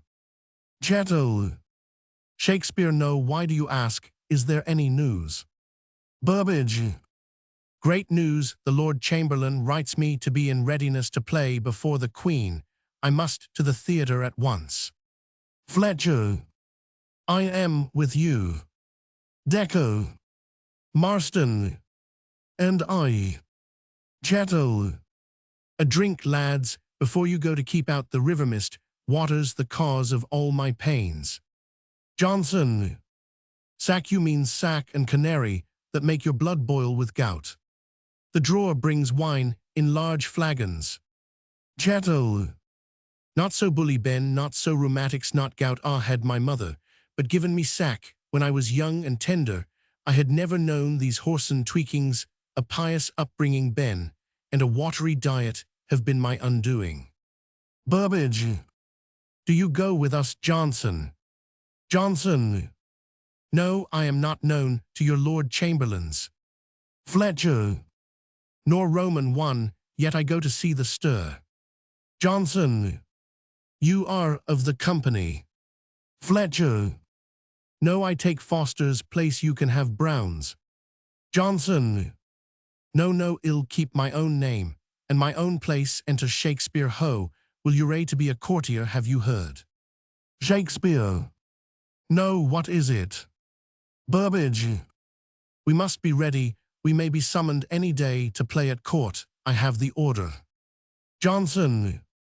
What's Chettle chuckling over there? Chettle. Looking up from his writing, angling for supper, lads, just a snack. Deco. Let's see Chettle's snack. Fletcher. Pounces on the paper and reads it's a letter to Mistress Tagg of the Tabard. Marston. Let's hear it. Johnson. Read it. Fletcher read it. Chettle. No, no, mad lads that forked radish, they shall not clapperclaw my work. If you must hear it, ill read it myself, no whippersnapper shall squeak my words. Now lads listen, reads, to fair Mistress Tagg, the best hostess in London Argyle in the world. I kiss your hands most beauteous and bountiful. I have but now seen your drawer, and heard that you want 20 angels tonight, the time's short. But ill bring them as I am a true man, unless the rascal bookseller lies in his promise to me, and that hell not dare. Johnson. What a poor cheat, who's the bookseller? Chettle. Chettle. Reads on this very night ill bring the angels to my angel. Johnson. O foul jest. Chettle. But as I shall come late, will sweet Mistress Tagg prepare me a mouthful of superinny little thingle dough, a snack, just to provoke appetite, for indeed I am far from strong. Johnson. O mountainous weakling ton of lard. Fletcher. Now for the snack, boys, listen. Chettle. I a snack, you pizzle, a snack for a man, reads, say a slice of calvered salmon at first, or a pickled lamprey, and Shakespeare. Interrupting, or indeed, both. Chettle put in, or indeed, both the salmon and the lamprey. Chettle. Right, you are bully boy, right, corrects the letter, and reads again, say a slice of calvered salmon at first, or a pickled lamprey, or indeed both, looks up at Shakespeare and laughs, and then a loin of young pork dressed with your own select and poignant sauce, and then a few oiled mushrooms. Shakespeare. Too many thens, Chettle, a few oiled mushrooms, and one is ready to loose a button and begin all laugh. Chettle. True, true, lad, tease, but a beginning writes and reads on for something to eat, a shoulder of mutton, and a cantle of one of your noble pasties. Shakespeare interjects just to quiet the stomach's craving, and Chettle writes and repeats the phrase just to quiet the stomach's craving, and then a bird, say a pheasant, for choice 107, and afterwards a goose. Shakespeare interjects to trifle with, and again Chettle writes and repeats the words to trifle with, and instead of salad some barbels. Beards, you know how I like a man nothing more, and you love men nothing, unless it be a morsel of cheese. Shakespeare interjects to take away the cannibal taste of the meat, and Chettle writes and repeals the words with a loud laugh to take away the cannibal taste of the meat. Johnson. You gulf of gluttony, no wonder you're a lame with gout. Chettle. It'll tweak you worse at my age, old gamecock. Ah, lads, my suppers are all numbered, I can't increase 'em by one, and so I want 'em all good this world owes. How Chettle a living. Fletcher. Are you finished? Chettle. Reads on, and y'all not forget the wine, dear Mistress Tagg, nothing but your old sack 108, without taint of sugar or cow's juice, pure milk, or the grape, and afterwards, if you will, a tankard of canary with my pipe, just to keep me warm through the long night. And as for the angels, count on 'em, if I can ill bring you twice 20, for I love an open hand. Shakespeare, going to the door, interjects in others, Chettle in others, all laugh, but Chettle cries, no, no, mad wag, as Shakespeare goes out. Johnson. You unspeakable liar, you haven't 2 coins in the world to clink together. Chettle. That's the virtue of the promised thickhead. Ha ha, lads, he knows how to write, and how to fight the great bore, but not how to live. That's Chettle's art. Ben has no kindling fancy, no procreate imagination. I'll tell you a secret, lads, a rich secret, a secret of gold. In this world large promises excite more goodwill than small performances, and praise to a woman is more than sacks of money.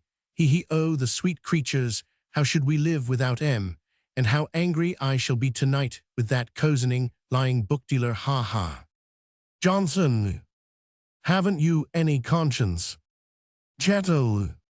No, bully boy, no, I've never been rich enough to keep a conscience, never with us poor devils. Conscience is like a court suit put by for state occasions, and then used as little as may be we pawn it's sometimes for a dinner. Conscience, look, he is a jade that still cries no, no, and never helps with brave encouragement, a good defender of the rich, but a born foe of the poor. Laming enterprise, no, no, lad, no conscience for me, a bad one's worse than a bellyache, and with a good one id starve. Conscience is like a shrewish wife, have I touched ye there, Ben? As long as you listen to her, she makes you miserable, and when you no longer care for her, why should you keep her? To conclude, conscience, boys, is a bogey to frighten the feeble from frolic, ha ha.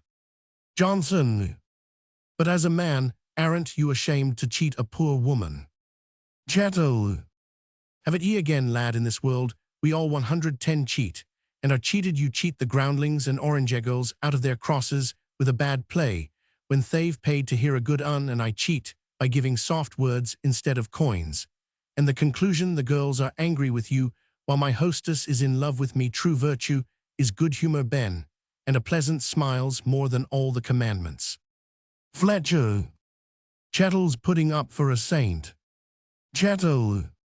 And why not, lad, why not? The greatest sinners always make the greatest saints. Reason they've more stuff in em for good or evil, and better wits to shape the mass to a purpose. Reason again, how can you help others to resist temptation unless you feel the strength of it in your own flesh? Johnson. You are the sum of all sins, a glutton, drunkard, lecher, and shameless. To boot, how can you talk of being a saint? Chettle. Sins of the flesh, my lad, find pardon easier than malice of the spirit. Id be a saint tomorrow. 111. But the living's thin, and you're all such unbelieving rascals that why'd make me misdoubt my own virtue. Johnson. Virtue in you would be like a lump of butter in a raging fire, 'twould feed the flames. Chettle. That's the unbelief in ye that still keeps me a sinner, a villainous sinner. Burbage.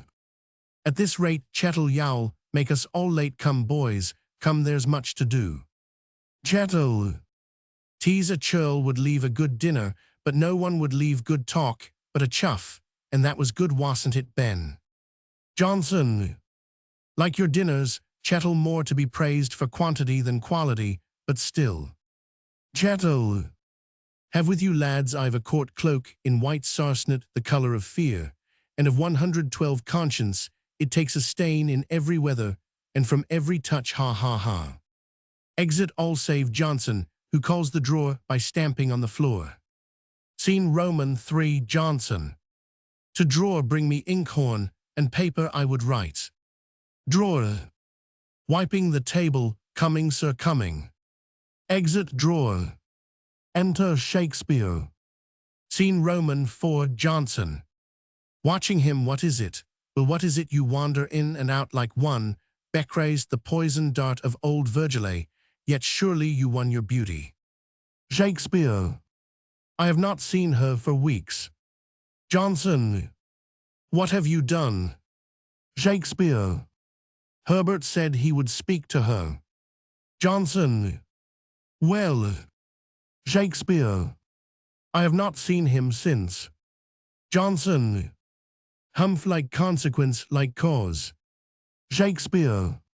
No, no, he's my friend, unwearied in kind offices, if you but knew.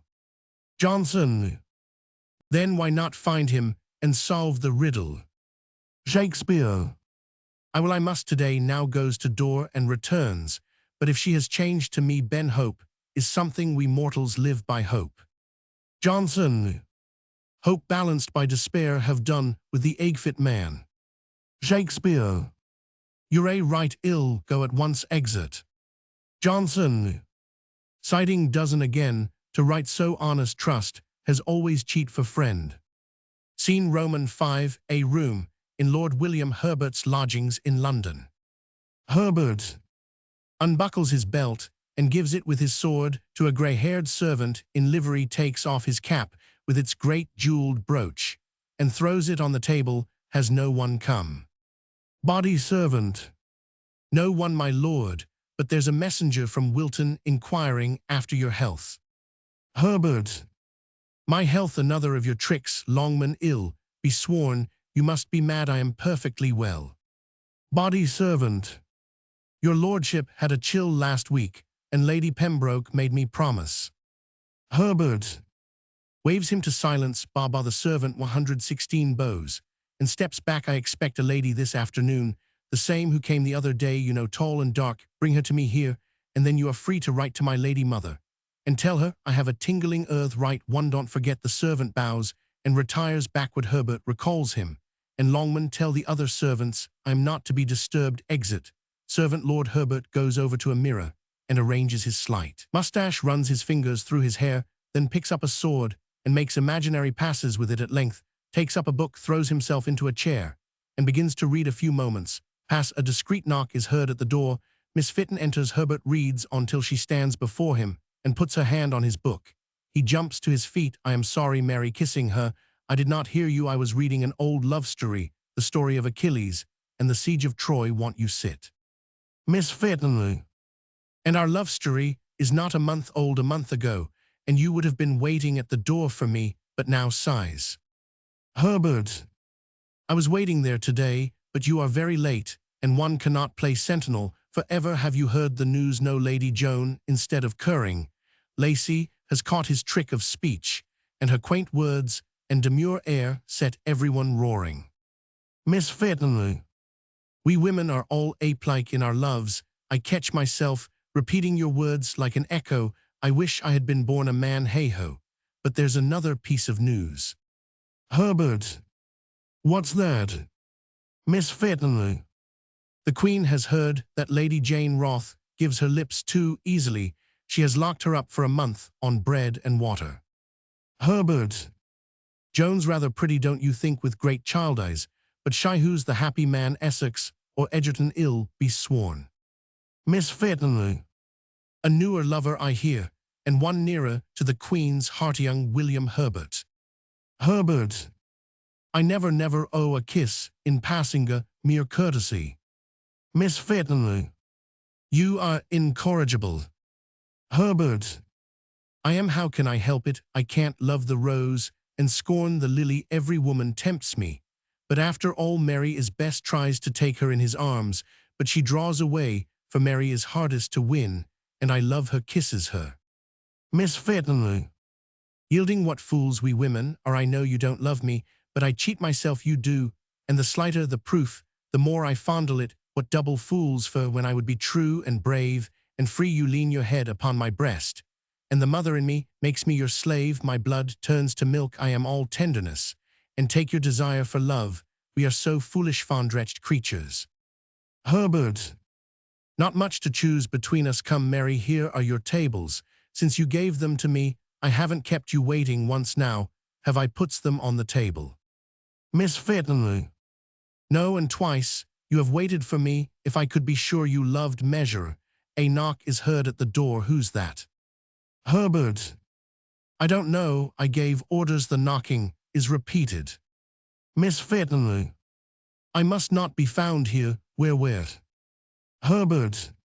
Pointing to the door. And whispering, that door will take you out. Come tomorrow at the same time. You will. Smiles as Miss Fitton says yes, and goes. He returns towards door. Roman 100.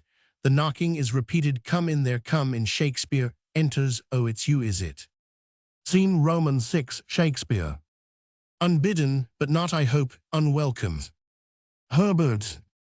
No, come in and be seated. I was half asleep, I think. Shakespeare. We have not tasted life together for days and days. Herbert. 'Tis true, not since my quarrel with Raleigh. How the old limpet clings to place. He has just come to new honors, I hear. She has made him governor of Jersey. Curse him. Shakespeare. With honor one can always buy honors. Herbert. Laughs, yes, the singular is more than the plural. Shakespeare. Hesitatingly, when I last saw you I begged your voice, did you see her? Herbert. I Roman 999, I wanted to speak to you about it, but it's not pleasant. Shakespeare.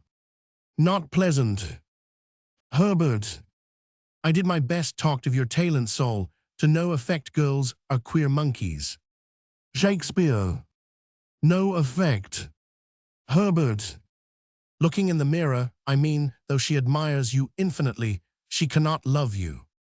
Shakespeare. Cannot love me, Mistress Fitton. Herbert. Who else? Shakespeare. She told you she did not love me. Herbert. Looking at his profile, she Roman 999 Shakespeare. Strain.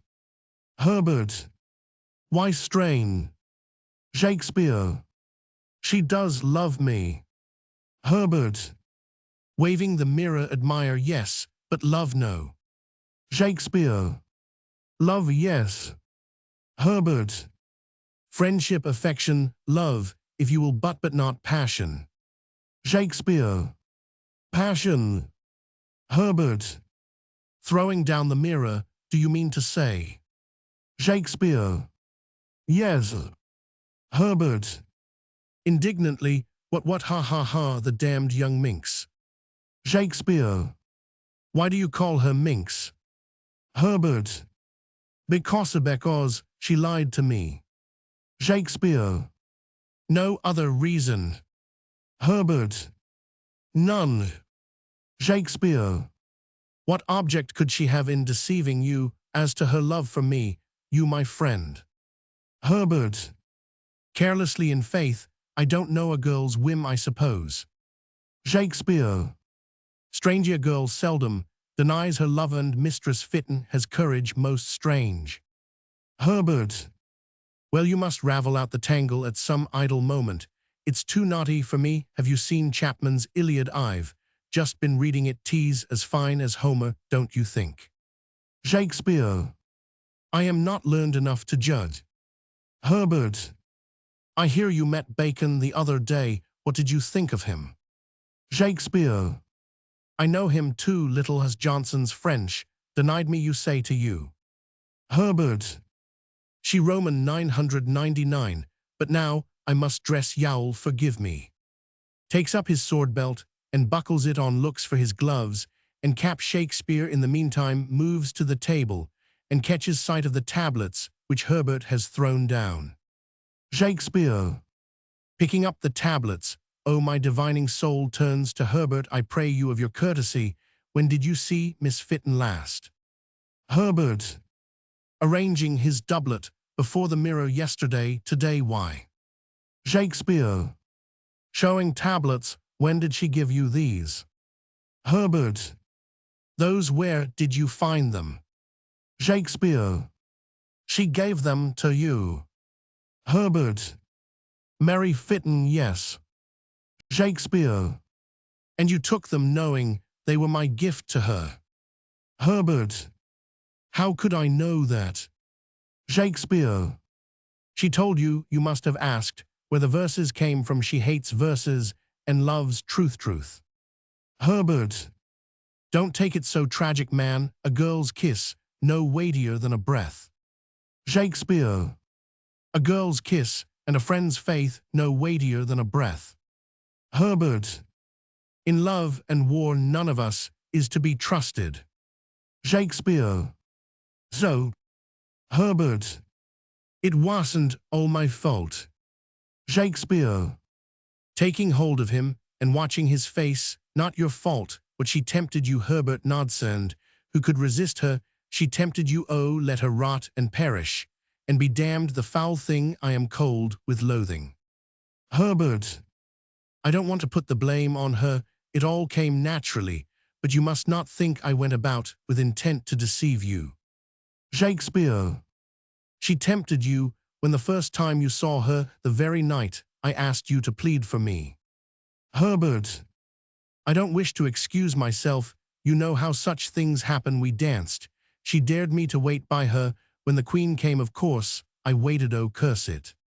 Shakespeare. She dared you, that rank pride of hers, the pride that ruined angels, and unpeopled heaven, the foul temptress, damn her, oh damn her. Herbert. Pride's no fault. Shakespeare.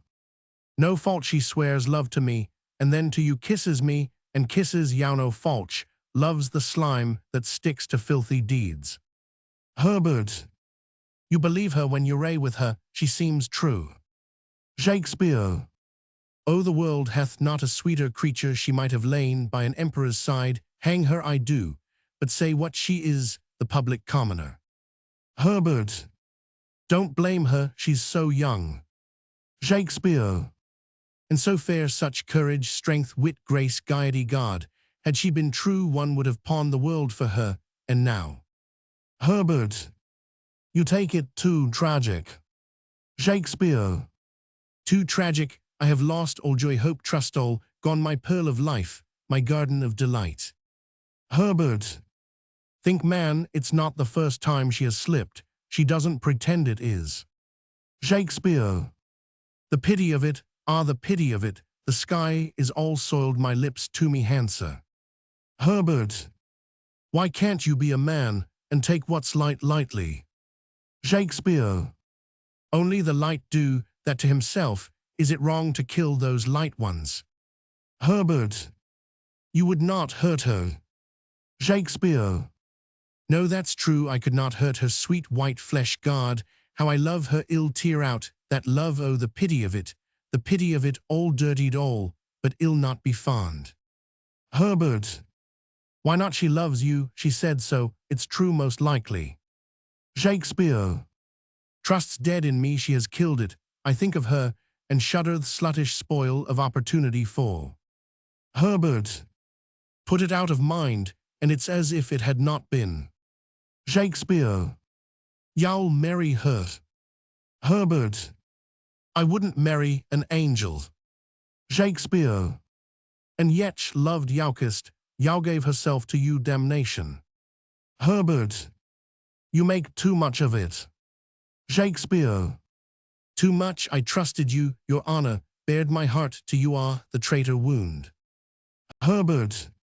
Forgive us both, and forget, come, puts his hand out. Shakespeare. Shrinks back, words. Herbert. I never meant to hurt you. Shakespeare. That's the Judas curse, they know not what they do, but it's done. I had too idolatries me friendship for you, I loved your youth and bravery, and my passion for her the queen, and 131 pearl of women, and now the faith's dead, the love's befouled. Herbert. In a little while hope will spring again, and new love. Shakespeare. Never, my summer is past, the leaves shake against the cold. Herbert. What can I say, what can I do? Shakespeare. Nothing, I must go, turns to the door, you have your deeds, to live with exit. Shakespeare. Act Roman 4. Scene Roman 1, in the Mitre Tavern. Shakespeare. To Ben Jonson, whom he finds sitting, good morning, Ben, has Burbage left? Jonson.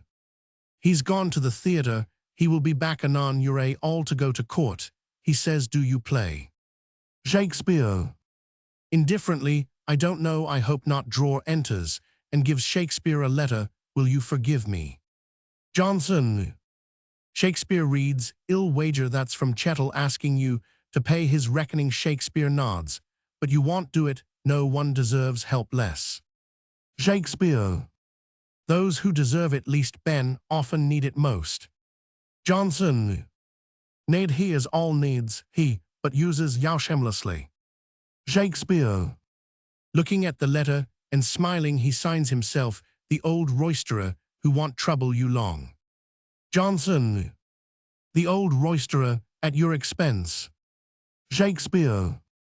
I owe him what money can never pay, takes out his purse, his jokes, and humored laughter, he warms me with his hot love of life, and living. Gives drawer gold, exit drawer. Jonson. I've no patience with you, you play princeful with everyone, and you'll suffer for it yet. Shakespeare. Princeful indeed, which is the better title, I wonder. Prince or fool Shakespeare goes to window, opens lattice, and looks out. Hush, hark, opens the door, listens, shuts it again. Curse her. Johnson. Be careful of your money, man, and the world will let you play both parts at will. Shakespeare. Money, what is money to me? Returning into the room again, and moving about, and then going to the casement. Johnson. Everything will shield and sword back and front piece. Shakespeare turns round, listening. You are love's plaything, will. Shakespeare. Stopping in front of him, love lives on. Love, Ben, the less she gives me, the less I crave. When I saw her every day, it was too little, and now I see her twice a month. I'm no longer her slave. Tease not worth while to befool oneself for so little. Johnson. Shrugging his shoulders, H. Roman 1000. You're not cured yet. Shakespeare. Hush, hastens to door and listens, opens it. 138. Drops his hands in despair, shuts it again, turns into the room. Damn her. Johnson. Love, you know. Shakespeare. Stops in front of him. Is it love or hate? Sometimes I hate her, sometimes she is coarse to me, obstinate and vain, soulless as a drab. Sometimes puts his hands to his face. The rows of women, throws himself in a seat. I pass my time in waiting for her, thinking of her. I am degraded into a brutedess here. She writes, I will be with you in an hour. That is 3 hours. Agon, she is not here yet, and may not come today. Damn her. Johnson. Why don't you work? Put her out of mind. Forget her. Shakespeare. Forget work, that is the worst of her. She kills my work, and yet she quickens life in me. When we sacrifice ourselves for someone, Ben, when we give too much, we grow to hate her. 139. Is it not shameful of her to tease me? So goes to window again, and looks out. The slut sits down again. Johnson. They say a man gets the woman he merits. I have a shrew, a scold, constant and jealous like the itch. You, a wanton, mad with pride. Yet we could be free, if we would. We are afraid to hurt them. Well, that's it, afraid. What fools men are. Shakespeare. Starting up, I wish she were here, it'd hurt her. Johnson. Hark, she comes, ill not spoil sport. Exit by door. Roman 50. Scene Roman 2. Someone knocks at door. Roman 100. Miss Fitton enters, dressed in a man's cloak and hat. Miss Fitton. Am I late? Shakespeare. Late? I have been here for hours, walking up and down like a beast in a cage, listening for the step that never comes when hope has died, and the ashes are cold. You come. Miss Fitton. Perhaps I should not have come. Would that have been better? Shakespeare. I don't know, I am worn out with waiting. Miss Fitton. Half turning to door, I can go. Shakespeare. You fiend, goes to her and takes her head in his hands, holds it back, and kisses her on the lips again, and again. Kiss me, put your arms round me. Ah, takes a long breath. What a wretch you are. I was afraid you had forgotten altogether and would not come. Miss Fitton. It was hard to come. Throws open her cloak, shows her dress. See, I was on duty. Jane Roth was ill. I had to take her place. As soon 141 as I was free, I threw on this cloak and hat and came. I didn't wait even to tire myself. Pats her hair. I must be hideous. Shakespeare. You were to have come on Monday, and didn't come for hours. I walked to and fro outside the court. Madness, and I, a pretty pair. You would do well to fear us, but now take off that hat and cloak. Miss Fitton. Takes off the hat, takes up a handglass, and looks at herself, lays it down. I must be gone soon. Shakespeare. What you are, but come, and already speak of going. Come then. Puts his arm around her, and draws her towards the inner door that, when open, shows a bedroom. Miss Fitton. No, time fleets. I must go soon. It is impossible. Let us talk here. Shakespeare. You are the bellows and the fan to my desire, yet as soon as you see the flame you shrink and leave me. Miss Fitton. Regarding him curiously, it is hard to please you now. Shakespeare. You don't try oftener long. Miss Fitton. Shrugs her shoulders. you make it hard for me to come again. Shakespeare goes and kneels at her feet as she is sitting and puts his hands on her waist. Why don't you try to cure me another way? Why not come and give yourself to me, till surfeited with sweet the appetite may die, that is the cure of love, cure me like that. Miss Fitton, it might take long, but I like you better as you are now. Shakespeare. You are putting his head back. If you knew the maddening hours I spend longing, waiting, hoping, fearing, you would pity me. There is a martyrdom in love. I live in purgatory burning now with hell's fevers. And now my fiend comes, and my dungeon flamelit is more lovely fair than heaven when you have gone. The air will sing of you. I close my eyes and hear the rustle of your garments, and putting his hands to his face on my hands, there lingers the perfume of your beauty. He buries his face in her dress, then rises gravely. You once said love would keep love. I love you, Mary, to madness. Miss Fitton rises too. I am fond of you too, do not doubt it. Shakespeare.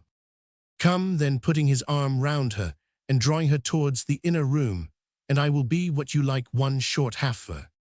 Miss Fitton frees herself. No, no, I must be gone. What 144 time is it? I must be back before the dinner. I must. Shakespeare. You make me hate you to be refused, and shamed. My first thought was right. Miss Fitton. Your first thought. Shakespeare. That damned boy. Miss Fitton. Herbert hurriedly. I have not seen him for days and days. Has he been here? Shakespeare.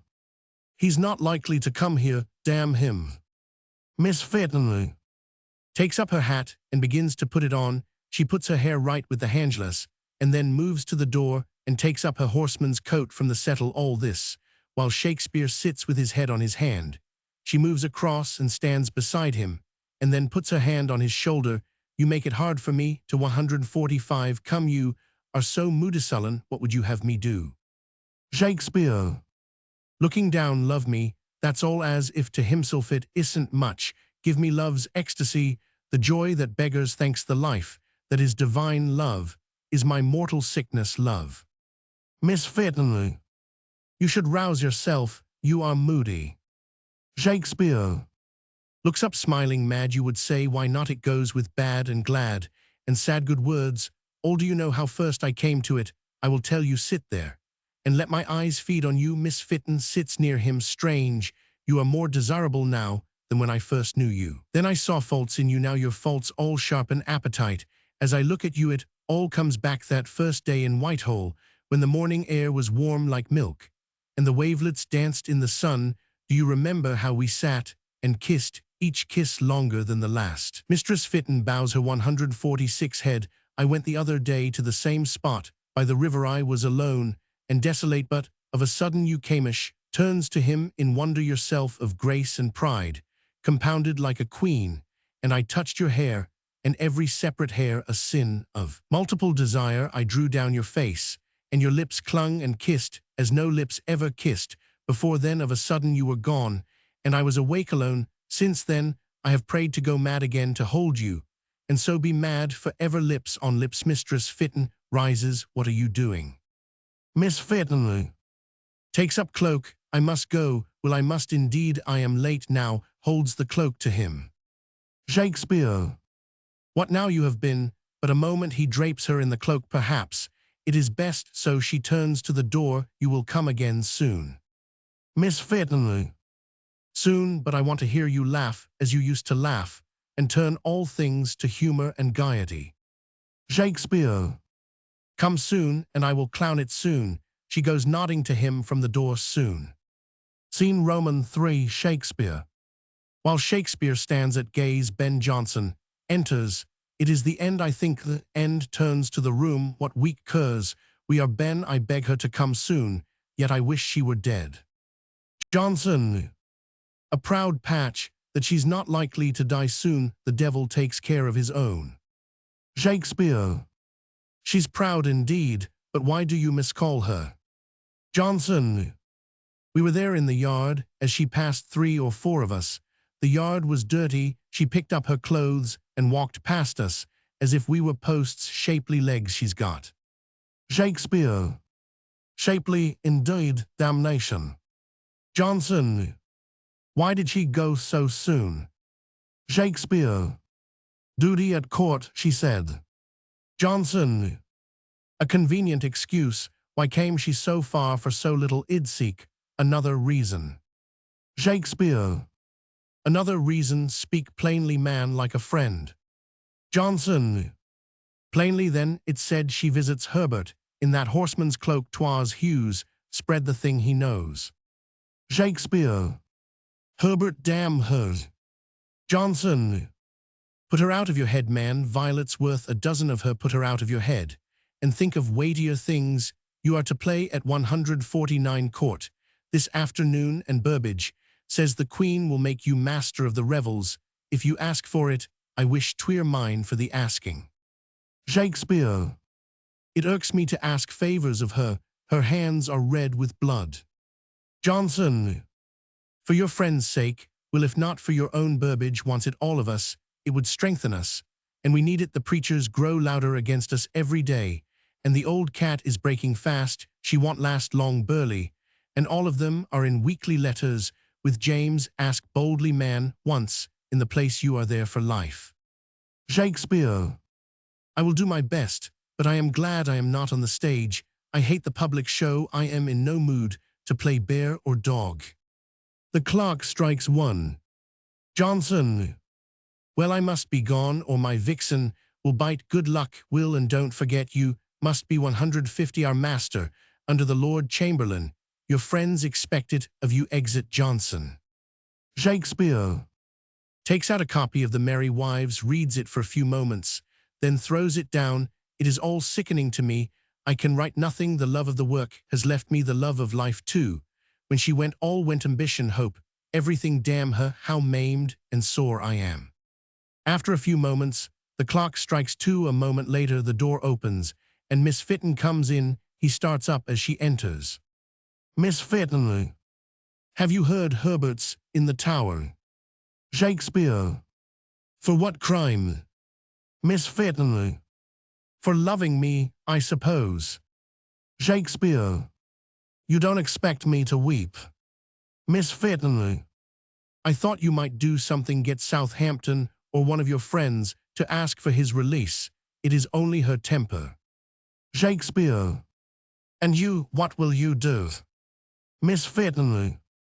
I am banned from court, supposed now to be on my way home. If she knew I was still here, and for what purpose, there is no suffering shed. Spare me, yet I stay for pride, I think, and for the danger.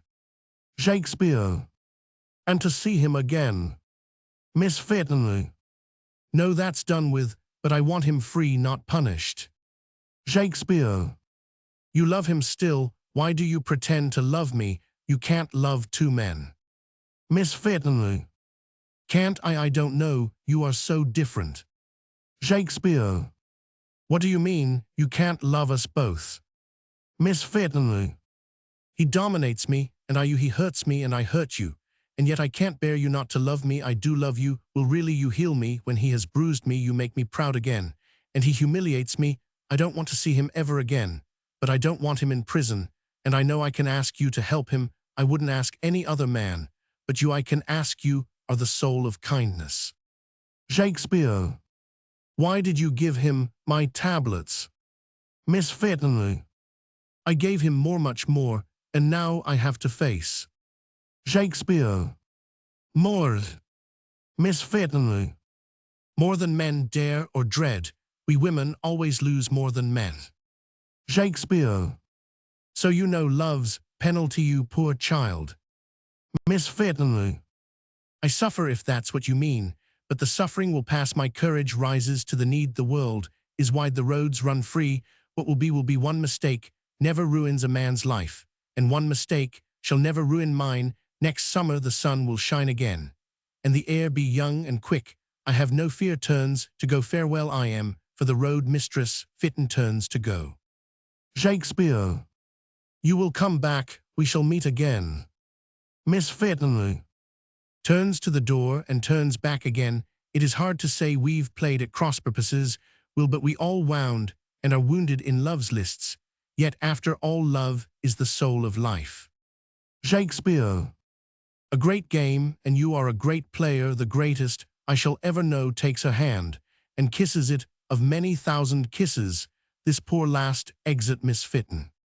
Scene Roman 4, Burbage, Marston, Decker, and Fletcher burst in. Burbage. Great news, the Queen'll hear us, in the Merry Wives of Windsor tonight in full court. Now use your wit, my lad, and yowl, be master of the revels, and our licensel be safe, and well all come to honor and riches. Deco. He counts his hens in the shell always. Fletcher to Shakespeare humming. Why so sad, singer, why so sad? Girls were deceivers ever. 1 foot in court, and 1 on stage. To 1 love constant never. Scene Roman 5, the throne room at court. The Queen enters with train of ladies, lords, and councillors, and takes the throne. Burghley, small and deformed, dressed in black, is on her right. The Queen. The play was well enough, turning to Burghley. My Lord Burghley, have you heard from our cousin James? Has he punished those raiders yet? Lord Burghley. Hell give us every satisfaction, your majesty, except what costs him money. The Queen. A mean spirit and a long tongue, he had, the one from his father, the other from his mother and Essex. How does he bear his disgrace? Lord Burghley. He chafes and talks, loud it'll all end, in talk 156, but he should not be strengthened, madame, the times unsettled, and for that reason, id pray your majesty to release Lord Herbert, he's young, and well liked of the common. The Queen. Keep to your own business. Lord Burghley. Bowes low shall I write to the King of Scots, imposing a penalty, he's responsible for disorder. The Queen. I am tired tonight. Lord Burghley. Your complexion's brilliant, you look your best. The Queen. Ah, you think so, what's this? Lord Lacy and Lady Joan come forward, and bow low. Lord Lacy advances, holding Lady Joan's hand. The Queen. To Lacy, what is it, speak? Lacy. O dazzling luminary, glorious orb of Britain, whose radiant beams diffuse in all our hearts the light of loyalty, the warmth of admiration, most gracious, wisest mistress, permit your most obedient, loyal servitor to approach your throne with humblest imprecation. The Queen. If the prayer, my lord, be worthy of its dress, 'twill need our realm to content you, but give it words, man, plain words. Lacy. Most mighty regent, you distress me. I approach your queenly presence, robed in vestments of state, out of reverence for Britain's majesty, and in the same spirit I would use Orfried phrases sewn with pearls of speech, and you ask me plain words. The Queen. Let's have 'em jeweled if you will, but what's your want? Lacy. The jewel of this realm, indeed the prize of 158, all this nether world the diamond of distinction. Bows and waves to Lady Joan. The Queen. What that, chid? Lacy. O arbitress of fate, I supplicate your sovereign power, enrich me with a word, set joy bells ringing with a jest of grace, and fill my heart with heavenly gratitude. The Queen. To the girl, and you shall he wear you, it misdoubts me, the gifts already given. Lady Joan. Curtsying to the ground, O fairest vestal mirror, of beauty, pink of perfectness, I would requite my lord with dutiful affection. The Queen. I was sure you would, and with a dozen brats as well. Lady Joan. Tease only stars, and our great Queen can live alone. The Queen. To Burghley, I hate women's praises, they're always feigned and false. To Lacy, do you hold the wedding in our court, my lord? Lacy. Rectress of action, on bended knees, and with a lowly heart I implorate your majesty, let us withdraw from the blinding light of this world's sun, and hide our joys in sylvan shade, where hours go softly by. The Queen. The wedding should be here afterwards, you can go to your estates, does that please you, girl? Lady Joan, my beseechings flow to my lord's desire. The Queen, by God's body, they are both mad, have it as ye will to Lady Joan. But when you come again, your beseechings, as you call them, may flow in another direction. To Burghley did ever Christian hear such phrases. Lacy and Lady Joan bow and retire. Lord Burghley, the girl's worse than the man. The Queen, saw you any fashion, my lord, which my sex does not exaggerate? The woman has taken the infection from the man, but in the weaker body the fever rages most wildly. Scene Romans 6, the Queen. Her beseechings forsooth, im very weary the players enter, and stand grouped by the servants at the end of the hall. Ah, there are our players well let. That one approach who wrote the piece I Menoch, I forget his name, turns to Lord Burghley. Those common names are so hard to remember. The servant goes down the hall and brings Shakespeare to the Queen. As Shakespeare bows low, the Queen looks at him, but doesn't speak for some time. The Queen, breathing heavily, as if tired. You wrote the piece. Shakespeare, to please your Majesty. The Queen, slowly and with difficulty, I did say something about it. I've forgotten what I wanted to see the fat knight in love, and you wrote this Wives of Windsor to show it 'tis not ill done. But the knight was better in the earlier piece, much better, the story better too, still I wished it. And now they say you're a witty and rhyme well, and would make a good master of the revels, to save my Lord Chamberlain the some labour. Shakespeare, bows low, I thank your gracious Majesty with all my heart, and should be proud to serve in any place, but the Queen, starting up, but the fools are all mad tonight. But what? Shakespeare, I would prefer to private gain what our great Queen herself desires.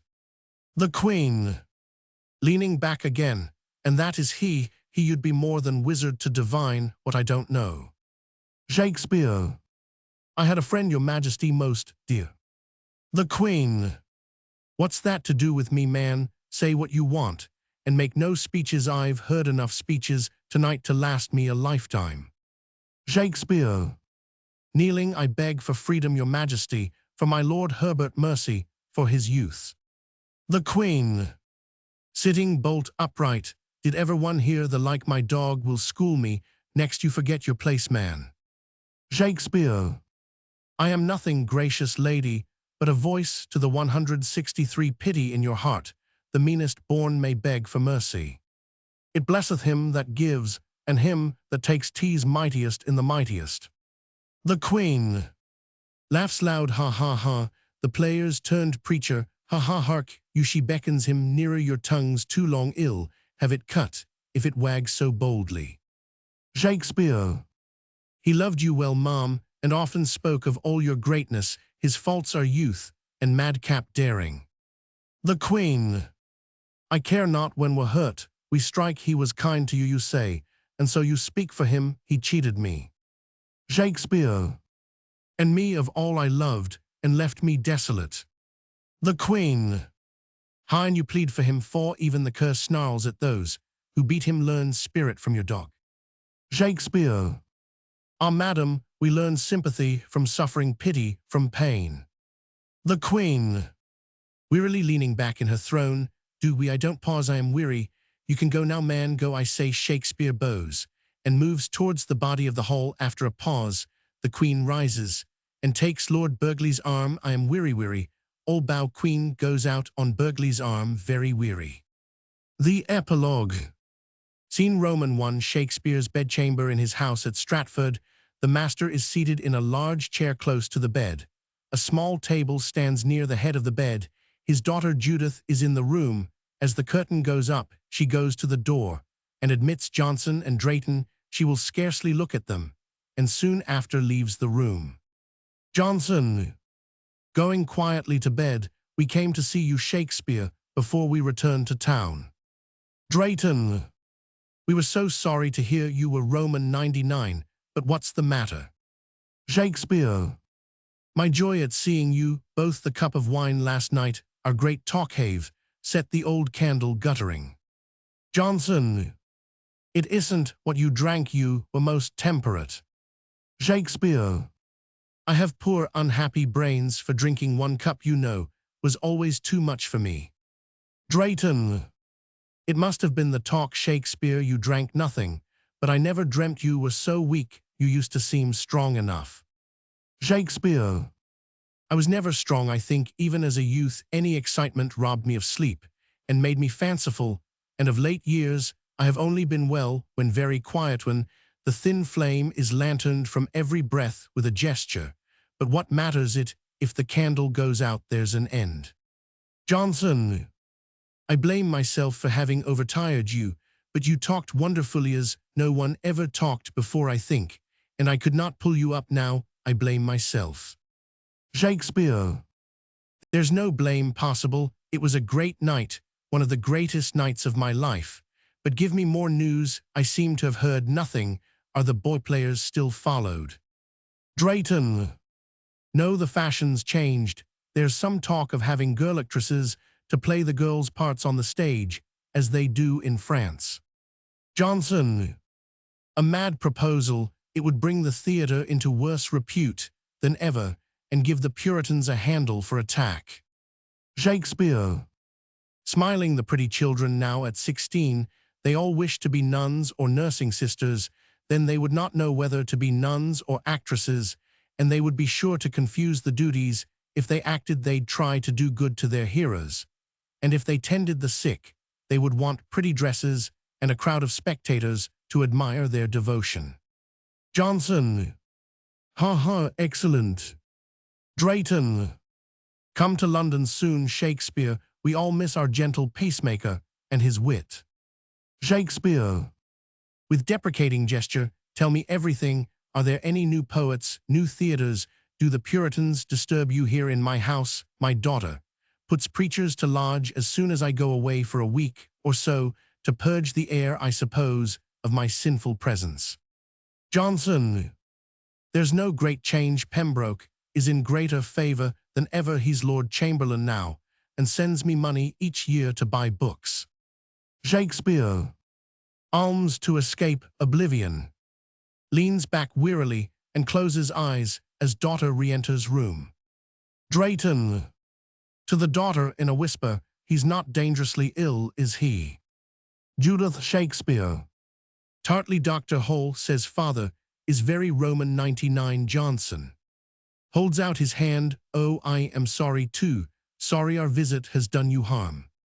Shakespeare. No need for grief. Our life is but a breath, a rack of smoke, that at the topmost height dislimbs and fades away. Johnson. Not so, dear friend, the work remains, and of all men you should be content, for your work has already put you among the immortals. Shakespeare. We are immortal only when we die. It is the dead who steer the living. Judith. Shakespeare.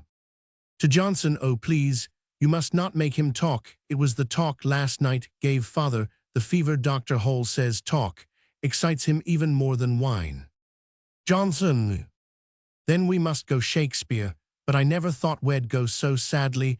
I can only hope now, 172, that the illness will be short, and that you will soon be yourself again. Shakespeare droops and does not answer. Judith. Shakespeare. I must get your medicine, father. She goes out. Shakespeare. Half wandering, so she's well and married, I am glad. Johnson. Who? Shakespeare. Mary Fitton, a great woman. Drayton. And beautiful. Shakespeare. When she left me, my hopes went down for ever. Strange. At first I didn't suffer much. It's the scratches hurt, not the death wound. But as the years went on I suffered. It was always ill with me here about my heart. Yet I see now, she was a wonderful piece of work, a great woman. Made me sound the depths. Johnson. And Pembroke, he didn't touch you so nearly. Shakespeare. No, his was the poison of daily life, the small hard nature, the low betrayal. It was well to forget him, but she was too great to be forgotten. There was something immortal in her, and I loved her. Johnson. I wonder you did not kill them both. Shakespeare. No, no, Johnson, that is your nature, your violent nature. We all must suffer through the best in us, the mother through her child, the lover through his love, the wise through his wisdom. These are the growing pains of our humanity. Judith Shakespeare enters again with medicine in her hand. Now, father, you must take this medicine, sir. To Drayton, the doctor says that father must be kept very quiet. Johnson, taking Shakespeare's hand, then Shakespeare, all good wishes, and we go, farewell, old friend, farewell. Drayton, also taking Shakespeare's hand, goodbye, dear friend, goodbye. I shall have news of you from my brother, who passes this way next week, and will tell us in London how you do. Farewell. Shakespeare. Farewell, farewell. I thank you both for coming, and all your offices of friendship, and your courtesy keep me in loving memory. Drayton. We shall indeed exit. Johnson. Always, always going out, he adds, so long as this machine lasts. Scene Roman 2. His will is outspread now on the table by the bed. Judith Shakespeare. To Shakespeare, my sister's downstairs, and wants to know if you have altered the will. Shakespeare. Wearily lying back, yes, I ask her to come up. Judith goes to door and calls. Mistress Hull. Comes in to Judith, how tired he looks, run at once for my husband, see if you can bring him. I think he's very Roman 99. Judith hurries to the door and goes. Shakespeare lies with his eyes shut. Mistress Hull goes to him. Do you hear me, father? Shakespeare. With closed eyes, yes. Mistress Hull. You have altered the will. Shakespeare. He bows his head, yes. Mistress Hull. I hope you have given something good to mother in it. She's been so good to us. Shakespeare. Opens his eyes, yes. Mistress Hull. Years ago she may have been jealous, but she has never left us for an hour. You must forgive, you know, if you hope for forgiveness. Shakespeare. Very low voice, I know. Mistress Hull. And you must think we love her as you loved your mother. Shakespeare. Half wandering, ah, my mother, the gentlest, sweetest, the noblest mother in the world. I often call to her as if she were still here and feel her hands upon my forehead. I 177. Think ill sleep now, the long day's work is done, closes his eyes in death. Judith Shakespeare. Enters the doctor's coming. Mistress Hull. Looking at Shakespeare, I am afraid he's dead. Judith. Judith Shakespeare. Sobbing on her knees, oh father dear, dear, dear, rises from her knees. At the bedside, oh Susanna, look, he's happy, look, he's smiling.